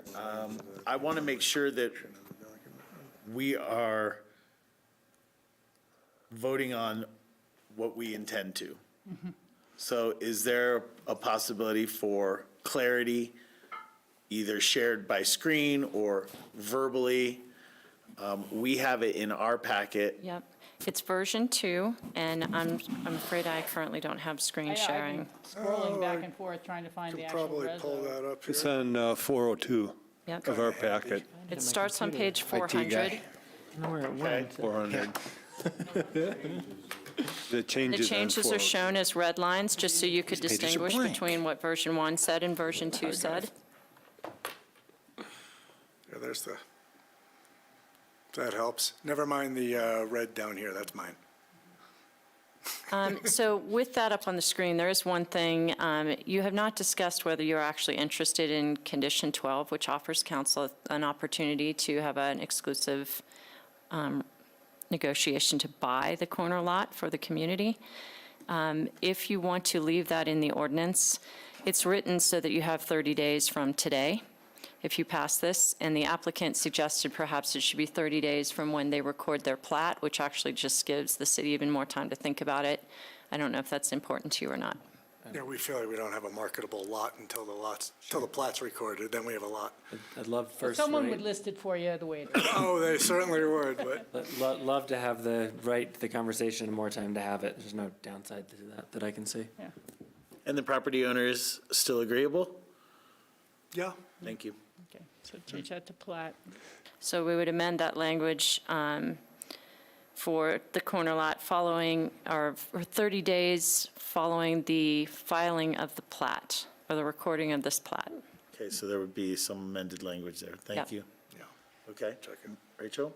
Yeah, I'm very happy we're getting to this point, and maybe this is unnecessary, but I just want to ask for public and for the record, if we had a different applicant and they just came in and said, hey, we don't want to subdivide this lot, we like this nice big lot, how big of a single-family home would be able to be built there by demolishing the chalet, which they would be allowed to do? You know, you could literally, it seems like, maybe end up with more FAR than these two projects put together if this remained as one single lot. Is that true? The way our floor area scale works, you don't get rewarded for having a bigger property. You get rewarded for more small lots. So if they left it as the 18,000 square feet, I think the allowed floor area is 4,500. It's less than what you're seeing here. But that's why very few people would do that. They would come through some kind of lot split process and accumulate more square footage. I had that number at some point, but It's I can't. 4,500 or something like that. Yeah, Yeah. and you'd probably end up with a 10,000 square foot basement. Right. Yeah, and sprawls a across the couple TDR, Right. at least. Setback. One further thing I'd just like to point to is, because we've studied that exhaustively too, and one thing that is very peculiar to this property, and something you probably all experienced today, the 4.5-foot overhang that runs around that property.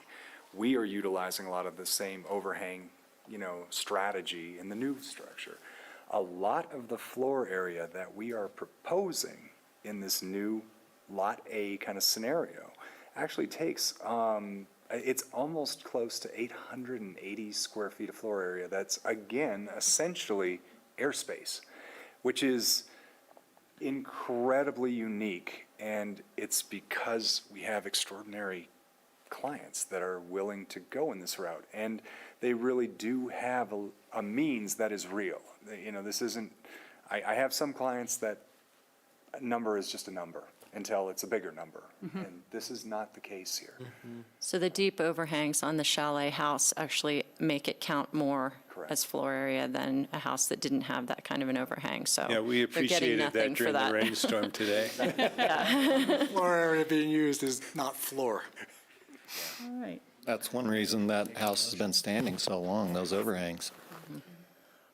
So last comment, Council, for me, as I think about this, I think that my preference would be to allow 2 TDRs to be severed, leaving the 280 on site. That would probably be my preference, but I'm okay to support the application with other council members if they, as Skippy was articulating, he's would be more amenable to removing it.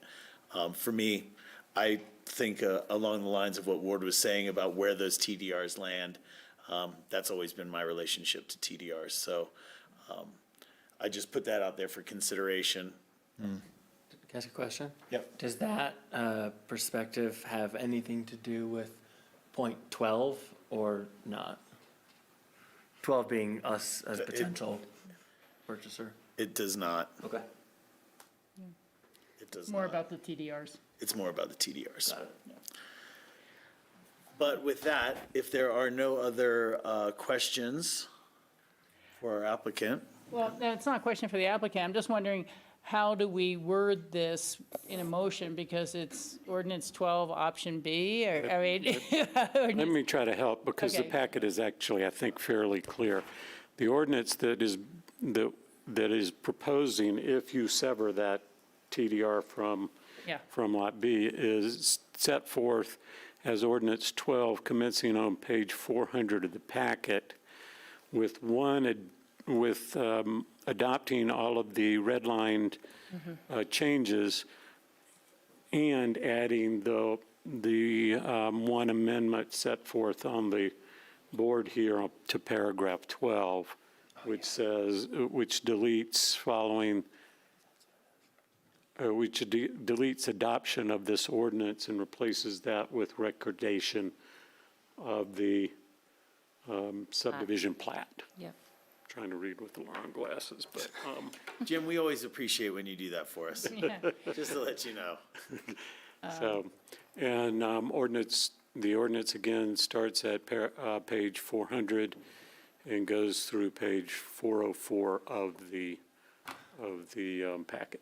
Can I make a motion to adopt the ordinance as Jim described? You can. Second. Second to Rachel, sorry, nope, sorry.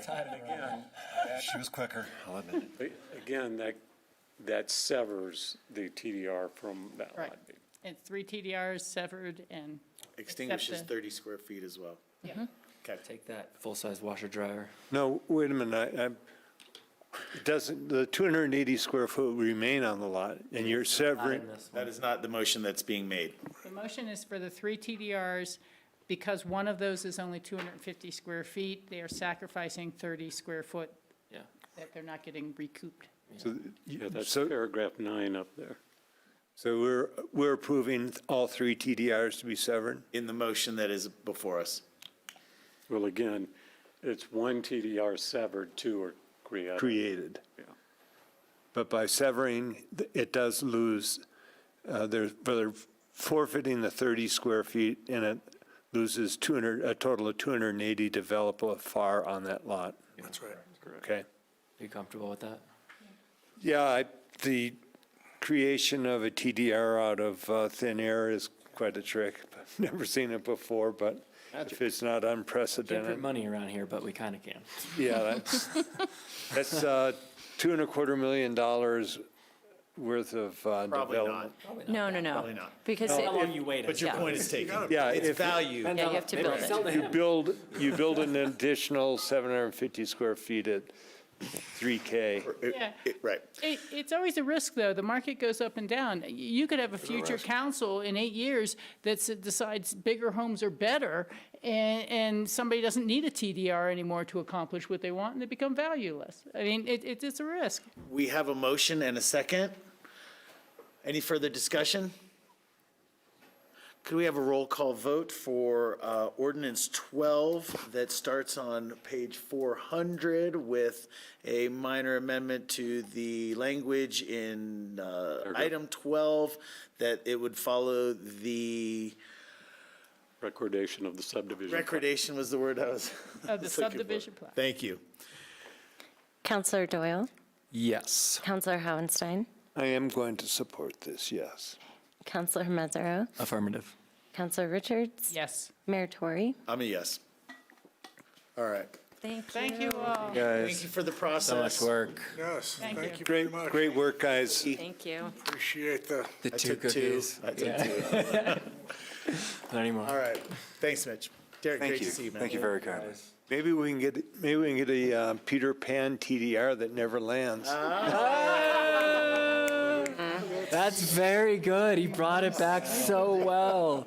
That was incredible. I think you thought that up on the fly. Hey, okay, like Tinkerbell. Yeah, that's good. For the record, Thank you, guys. telemarking is cool. I just want that to be on the record. very much. Chris? Thank you. Thank you. I may Thank be you in both. touch to come by and see some of those books that you have. Anytime. I appreciate that. Cool. It'd be, Bring wine. okay. Deal. She'll have the wine. All right. Deal. I'll have wine. Thank you, guys. Thank you very much. Okay, we're gonna keep going through, guys. I think these next two items should be relatively short, so let's keep moving through. We've got resolution number 90, the family program opt-out.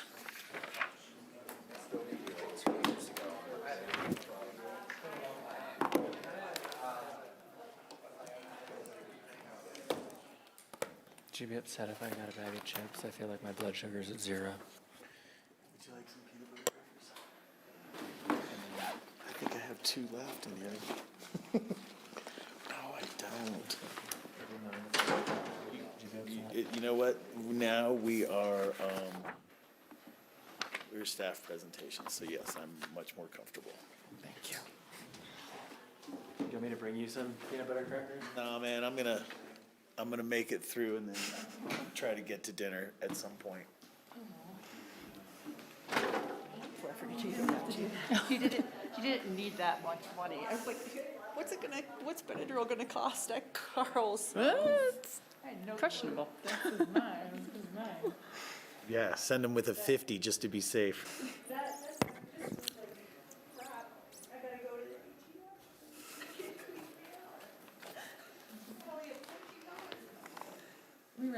Did that get it done?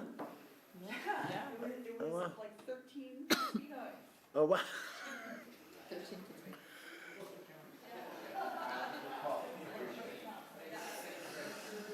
Oh, Amy, I forgot to ask for a plaque. Oh, they're gonna get one, yeah. Well, they are primed for that. I think that story is so cool. That's a good idea.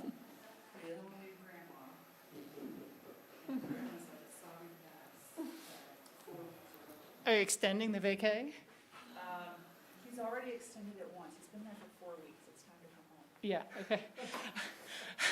This is when I was Otherwise, he may never come back. as divorced parents, dropping Jacob off for Christmas holidays, picking him up, or this and that. And the one time I dropped him off and he just picked him up and he just was crying, and I want to stay with my little sister. And it's so hard. And so we made the change and said, I'll be the weekend parent, you know. I knew he was going to biologically turn back into a wheelchair at some point. And that happened just a few years later. Okay.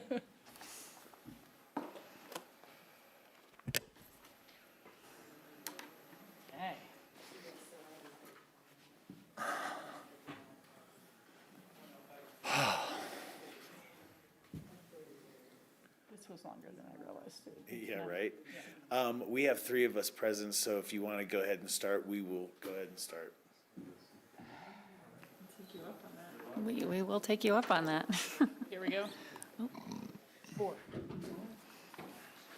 4, all right.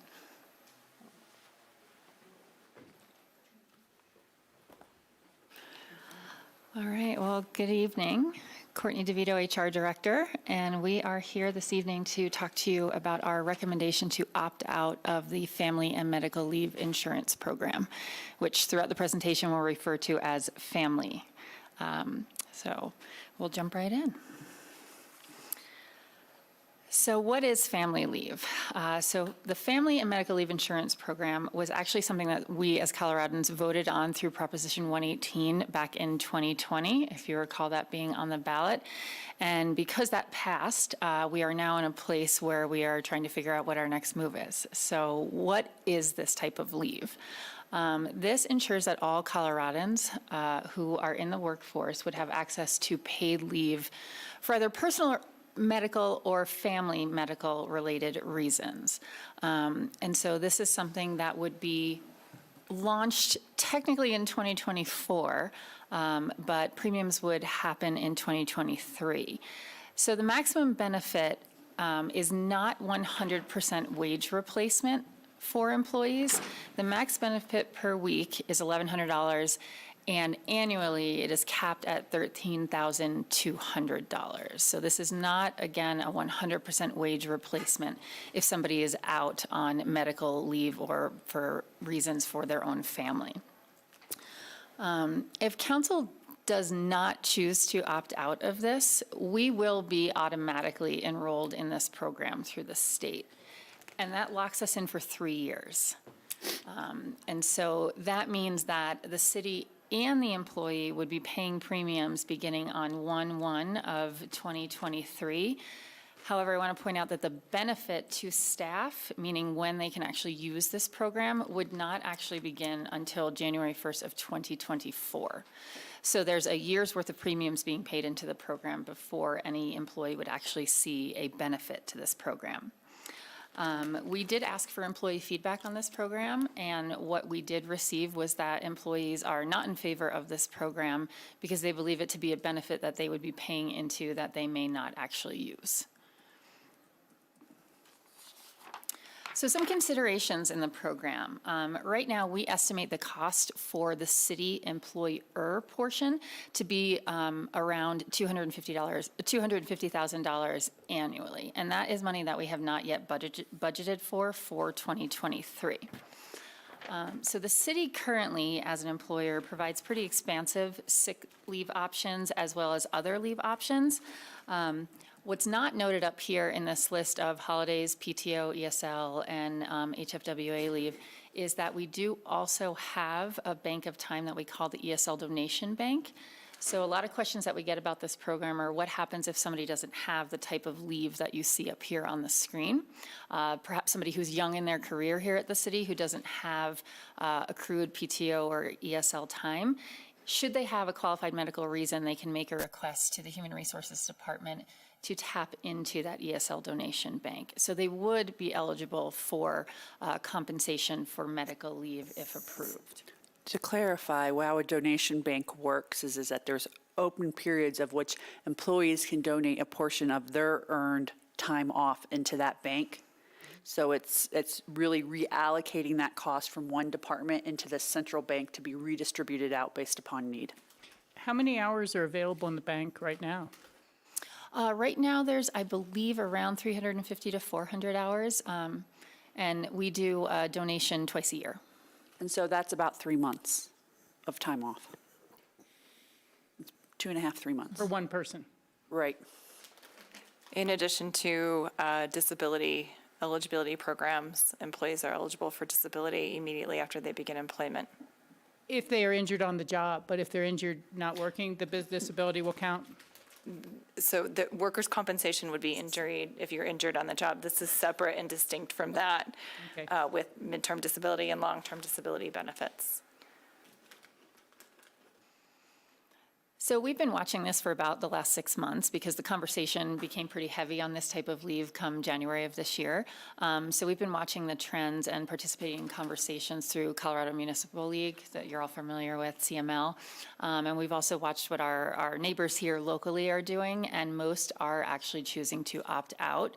There's just not enough known about the program at the moment for a lot of employers to feel that this is a true benefit to their staff in lieu of their current leave programs. So There was a very good extensive article in CML newsletter on this a few months ago. We've been reviewing the CML white paper for a while regarding this type of leave. So opting in for employees looks a little bit different. Should the city choose to opt out, we can choose to opt in at a later date, but we would have to go through this very same process again. So it would have to come back for a vote during our annual budget process. And that number of the 250,000 might look different based on our employee base and wages at that time.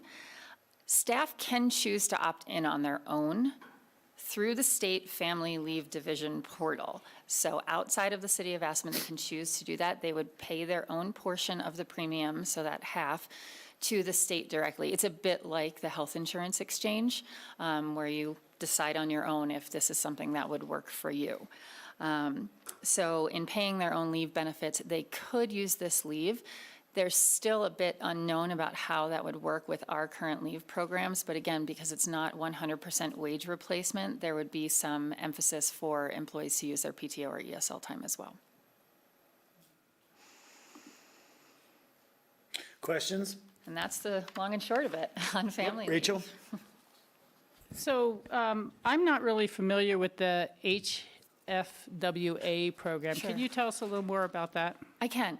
Yes, so HFWA is Healthy Families and Workplaces Act, and that was brought into effect in 2021, and that allows for up to 48 hours of sick leave per year for part-time, intermittent, and seasonal employees who do not qualify for our normal PTO and ESL benefits.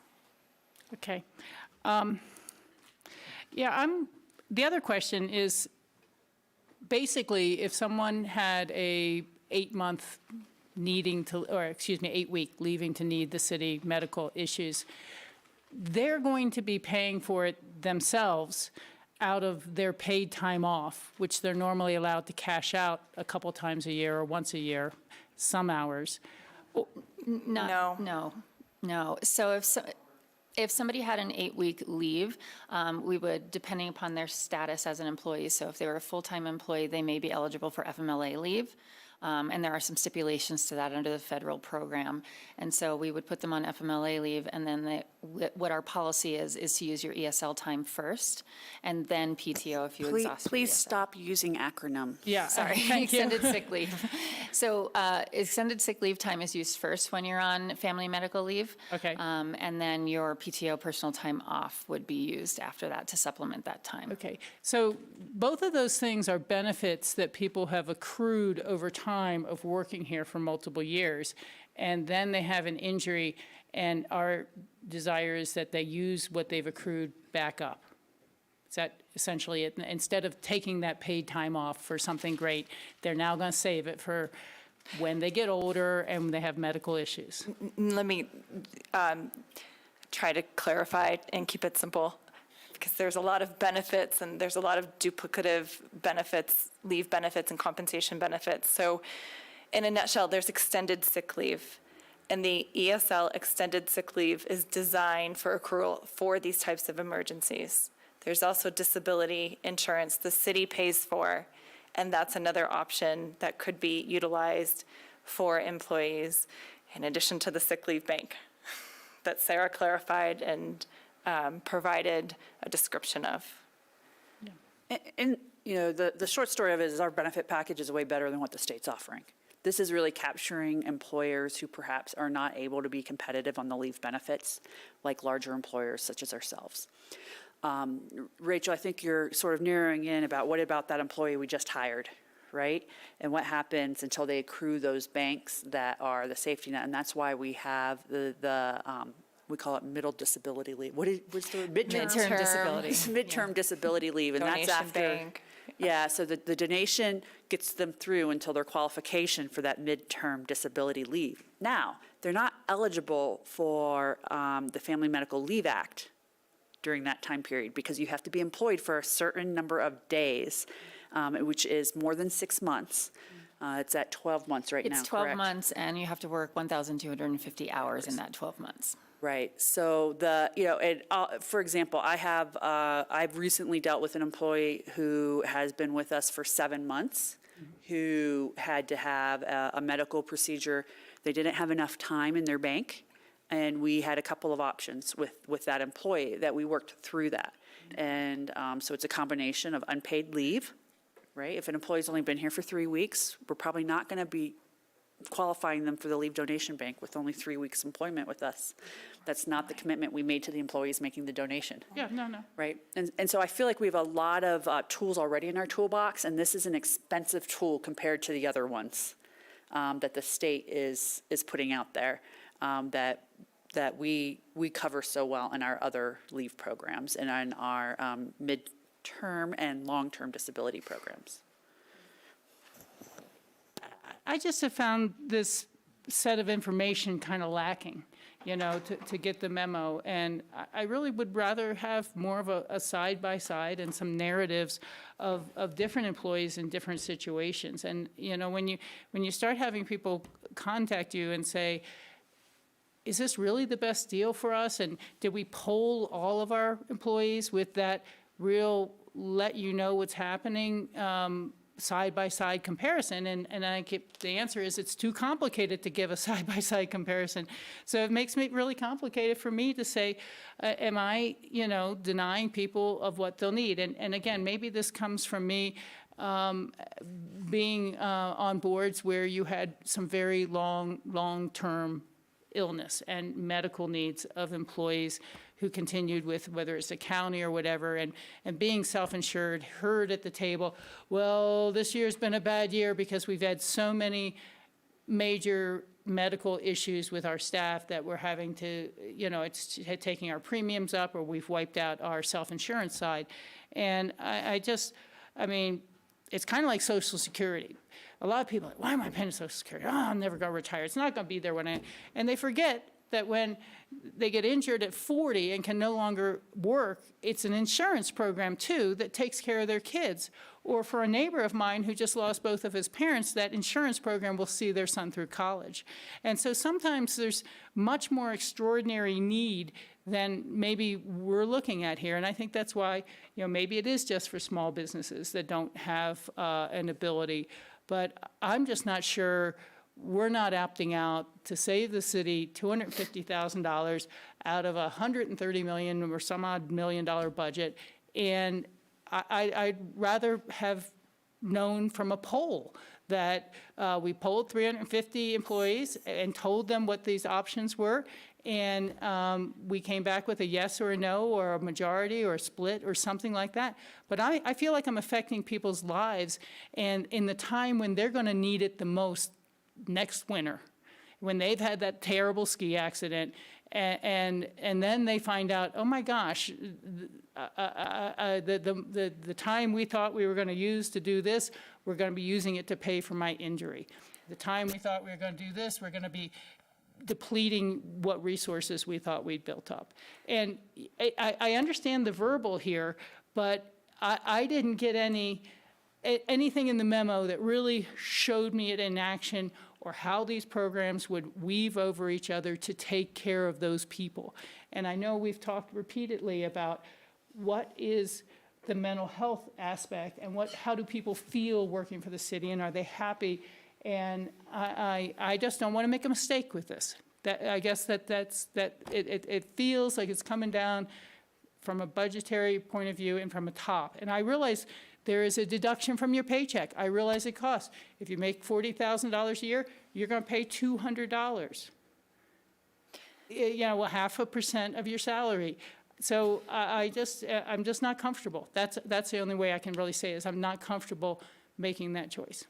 I'm struggling with providing the information because it is duplicative benefits for 99% of the employees. When Sarah mentioned the extended sick leave bank, the disability programs that our employees do not pay into, those are covered at no cost by the city of Aspen in conjunction with the accrual of extended sick leave and PTO. And it's some of it's apples to oranges with the accrual process for the leave banks and the disability programs, which is why there's not necessarily a side-by-side comparison. But it does state that a lot of those benefits are duplicative to take care of employees. Thank you. What is the time frame on this?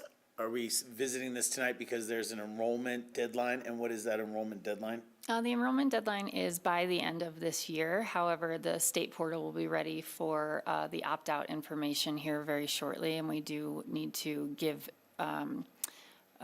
notice to them within 3 months to the end of the year. Okay. Skippy? Rachel, I just kind of had a follow-up question. I had a lot of the same concerns for the same reasons you did, and so I got to chat with Alyssa about it.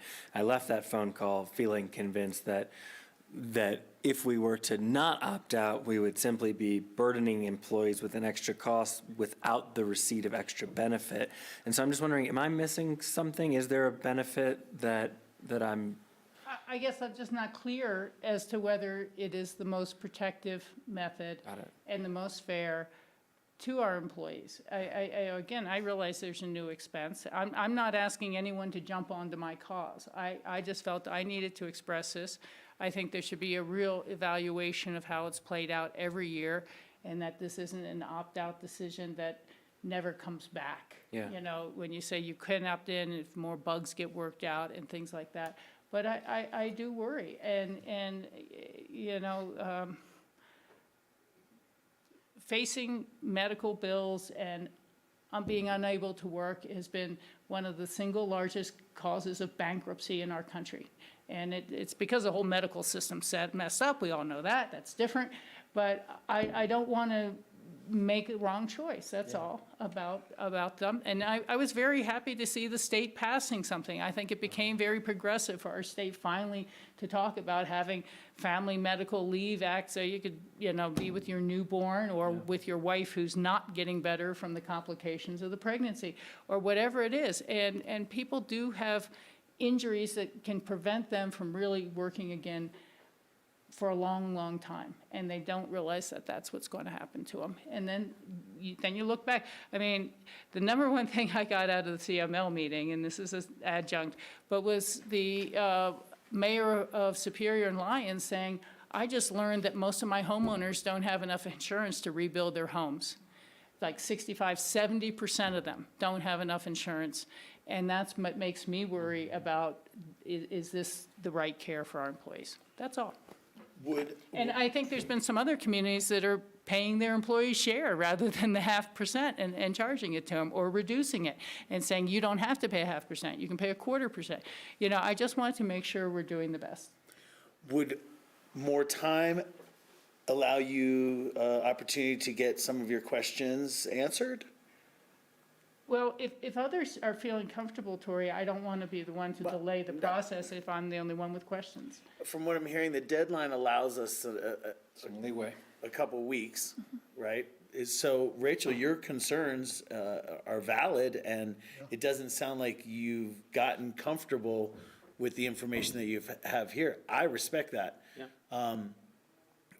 You more than anything make me think, what am I missing? Right, that's how I feel about it too. So I'm willing to, if there's beneficial information that you can get, that you can share with me, that I'm all for it. Yeah, well, I can't go get that information. It would really be about whether staff can come back and tell us, these are some real case examples of how it will play out for people. Understood. That's kind of what I'd be looking to. Well, I think we can answer that now. So you take a 5-year employee who has probably a extended leave bank of about 200 hours if they've managed it appropriately, and let's say they have a catastrophic situation for themselves, or they're having a birth of a child or something.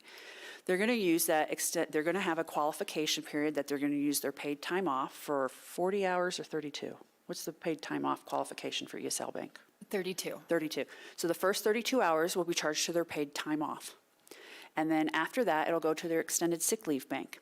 If they themselves are the injured party, after how many days do they qualify for midterm disability? Is it 120 or 180? 4 weeks. Only 4 weeks. Only 4 weeks. Okay, so they use their leave. So the first 32 hours or their paid time off, then that 33rd hour through the 160th hour is their extended sick leave. And after that, they're at 70% wage replacement already on our midterm disability program. And they have a choice of continuing to use their extended sick leave if they'd like to make up the other 30% through their benefits, or if they don't want to use them. What they have to do is have a certain amount to stay in what's called paid status to ensure they maintain qualification for medical insurance. Very common. This is how most employers operate. And so there's that continuum is there. If council told me I had to go pull on this, the other question I'm going to ask, if we have $250,000 to put more into benefits, where do you want it? Because I guarantee you it's not this. I absolutely can guarantee you it is not here from conversations with them. And after midterm disability, you then have long-term disability, and to fill in the gaps of the 75% for midterm disability of earned income, you could use extended sick leave donations that Sarah explained earlier, which is unique to the city. Most employers do not have these leave compensation benefits. These are examples of how the city is above our competition. Well, I greatly appreciate a little more in-depth as you've given us, and I've developed a lot of trust with you both over this years, and I don't want to delay this if you're really sure this is the right way to go, but I mean, I literally feel this conversation to me shows that we need a flow chart that we can give our own employees that will tell them how this happens. And if we had one like that, you'd have put it in the packet.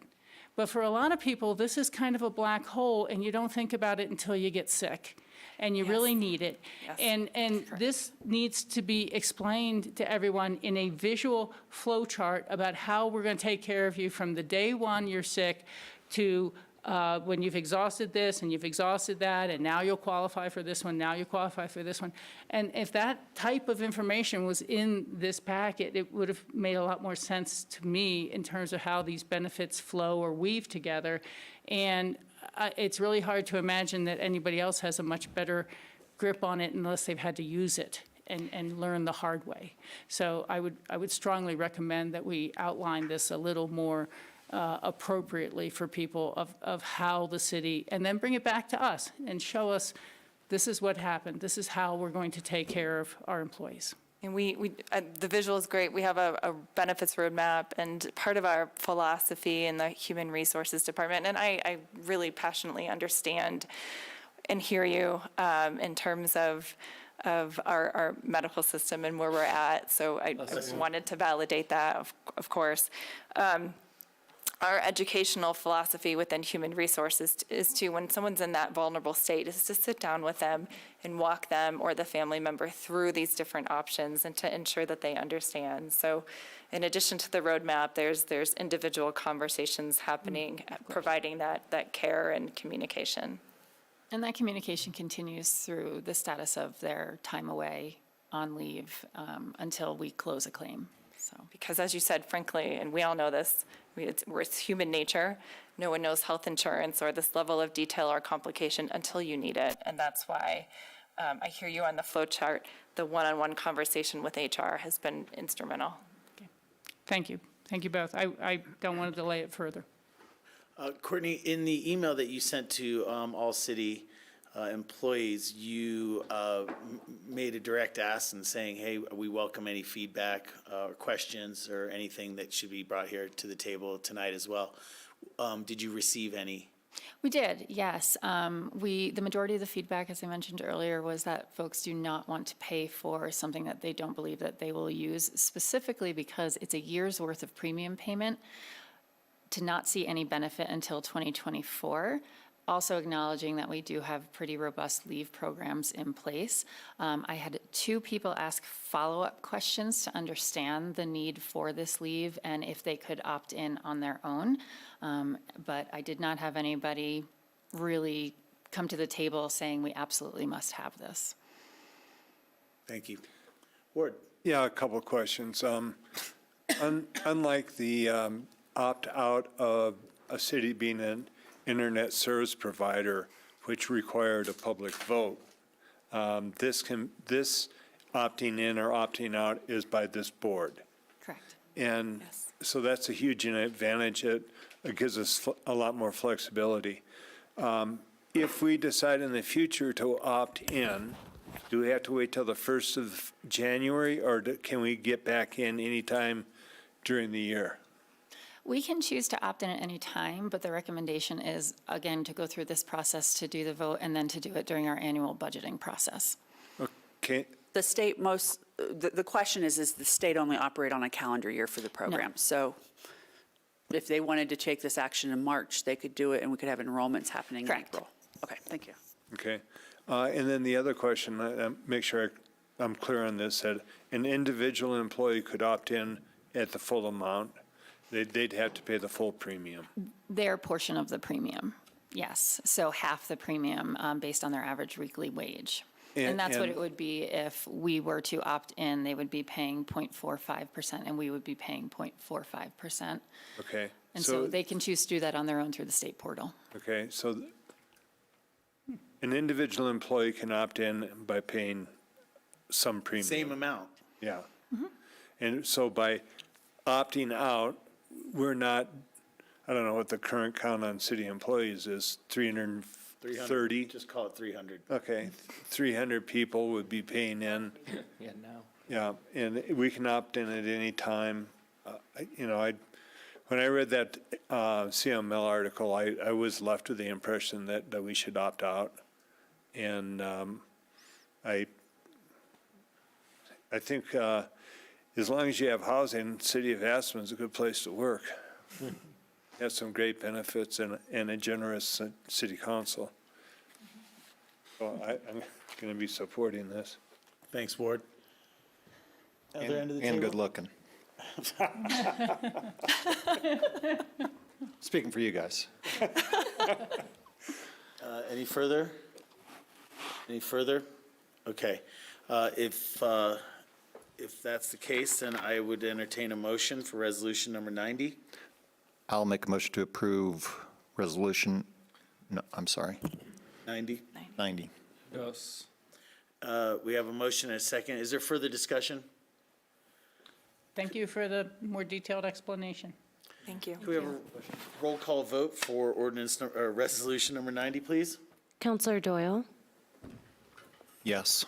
Counselor Howenstein? Yes. Counselor Mazzaro? Yeah. Counselor Richards? Yes. Mayor Tory? Yes. Thank you, guys. Thank you. Thank you. Thank you. So sorry, I said I thought this was going to be a quick item. My bad. We're never going to forget. Myself. We come to our last item on our agenda this evening. It's resolution number 92. These are the requests for fee in lieu for affordable housing mitigation. Thank you for staying with us throughout the meeting. Absolutely. Good evening, everyone. City Council, Mayor Tory. I am Jeffrey Barnhill, planner. So this is really a continuation of the work that we did 3 or 4 months ago under Ben Anderson, where we are batching these fee in lieu requests to pay their affordable housing mitigation because there's a lack of affordable housing credits at the moment in the market. Last one of these we had 4 properties provide affordable housing mitigation with fee in lieu payment. 5 if you include the duplex. This time we have 3 properties who are asking to pay their fee in lieu for their affordable housing mitigation. And we recommend City Council approve Resolution 92, Series of 2022, providing approval for payment of fee in lieu for the identified properties. If you guys want, I can go back over the background that Ben went over last time. Just let me know, and I'm here for any questions.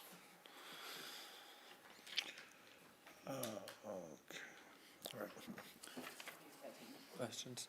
Yeah, if memory serves, last time Ben came forth, he said roughly quarterly is when these will kind of be batched. Is that still the Correct, expectation? yes.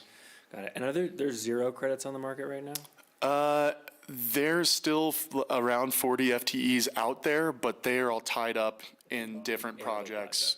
So yes, we're finding none at the moment. Got it. I will support this reluctantly until more credits materialize. And I think we'll see through sort of the work Ben and Garrett and the rest of the crew has been doing. We're trying to sort this out and figure out options to help this and keep it going. Check. You know, I was under the impression, I'm probably wrong, thinking back to the last one, that they were all kind of less than a full FTE. Yes. And that's where I'm relatively comfortable with fee in lieu. But one of these is a full employee. 2 of them are both full employees. And I just don't like the way we've created this non-exit ramp of a housing credit that may never exist. I mean, we could have hundreds of redevelopment applications or remodels or things like this over time, and there's nothing to say there ever will be any more housing credit products. And no one's building on site, you know, and that concerns me. And I would just want to call for a greater work session coming from this to talk about that very issue. But to me, the housing credit program, it's great in a way, and it's brought in the private sector, but it's also created a don't even bother designing it on site philosophy. We'll just pay in lieu, or we'll buy a credit whenever we have some. And that's not good in my mind. And again, I realize with single-family homes, we have different issues, but I'd love to have a larger work session and discuss, well, do they have to be in city limits proper? Maybe it's a better idea if they can buy at the Airport Business Center if that's available, and have an actual unit created. You know, the only real question are these the updated fee in lieu type of amounts for really creating a full unit. For a Category 2 worker at $399,000, we won't really be able to build that unit for that worker, you know, and we know this is just a partial mitigation anyhow. But I just have to say, I think if we don't stop and take a look at where this road is leading us, it's not going to be a good place. It's going to be all fee in lieu for every residential property. There's not going to be, and there may or may not be new housing credit programs, you know. We've been, you know, so I'm very concerned about that. Rachel, I echo the concern, and I think I think multiple have said this, but I certainly would love to never take another dollar fee in lieu whatsoever. My understanding is that, a lot of the residential development stuff we did has sort of retilled the soil, the expectation, and in the work plan is further work around the credits program, kind of when those can be released, how we can partner with development. So I think we'll see multiple work sessions, and if there's an additional one, I'm happy to have it, but I'm expecting that. I would agree with that. I mean, I think there's a lot of things that even the current situation shows a fatal flaw. Yeah. In that you shouldn't be able to buy housing credits and then sit on them and be speculating with them, really. They could be resold later or something, and not have the product built. Yeah. I mean, that's what's wrong. Yeah. And maybe the main product you're mitigating for, you can hold off on building that for 10 or 20 years. But once you've taken those housing credits off the market, you should be required to have them housing people within a short period of time. So that's one immediate thing that has to change with the housing credit program, because it's not delivering. And again, I would vastly prefer to see only fee in lieu for any sort of fraction of an employee that can't be housed on site or in the commercial building. But what we're kind of doing, I think, is this is going to lead to where residentials get all the housing credits, and maybe commercial buildings are the ones that are told that they have to put it on site. And I don't know that that's will play through that well for livability. But we'll see. But anyhow, that's it. And if it's okay with everybody, I'm going to bring up something else. I think we really should have a work session and review all the unbuilt and closed, shuttered, or half constructed projects in town, and get a sense for our community of what are the timelines for their expected completion or not. And are there any future code incentives that we can put in place to see more timely completion? I asked Jim this question the other day, but is this process whereby, okay, now I've poured the foundation, my vested rights are good for another year, and now I've done this, now my vested rights are good for another year. Is that a state process that allows that continual extension for a project to go on for 10 or 12 years? Or is it our codes? And it's I think, essentially mostly our codes. I mean, we can't affect resting. But, there could be things you can say is like, hey, this is the cost to rent those parking places during your construction period on the timeline you've told us. And if you extend past that timeline, those parking rates double for the encroachment on the sidewalk or something like that. But we have to develop some better tools to deal with projects that last for 20 years and shutter a building in our core. I mean, think about when we see the rest of the mall redeveloped. So anyhow, thank you. Support on this board for Rachel's suggestion for work session on this topic? Yes. Are we oming? Well, we can keep going, because there are always tweaks that can be made, Sarah will make note and get it in the hopper. The Dennis Hopper. I don't like This the is idea. all legal, it's his. Okay. Well, it's got to land on the calendar at some point. Okay. Yeah, I don't like fee in lieu, but we, in the last 3 years, have tried to get the fee in lieu rate up to closer to what it actually costs to deliver. And I would prefer that we would have on-site. I think that's the first priority or first wish is to build on-site. And I think the last is fee in lieu, but I don't know that there are any other options here. So I reluctantly am going to support this and just keep making sure that the fee in lieu figure is closer and closer to what it actually costs to build. All right. With that, this is resolution number 92. If anybody would care to make a motion. I'll make a motion to approve Resolution 92. I'll second. Thank you. We have a motion and a second. Further discussion?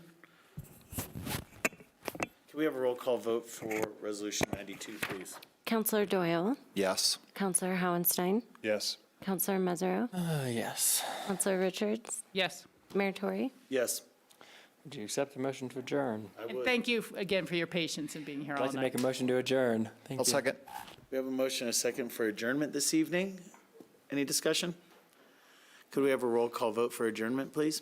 Counselor Doyle, Yes. Counselor Howenstein, Yes. Counselor Mesereau, 4 hours, 3 minutes, yes. Counselor Richards, Yes, Mayor Tory. Yes. thank you. I would have said, I don't know who decided dinner, but it was a mistake. Yeah. Thank you to I was Grassroots. assured. Thank you, Grassroots. I got my dinner in a bag. Let's go. What did he say? He said, whoever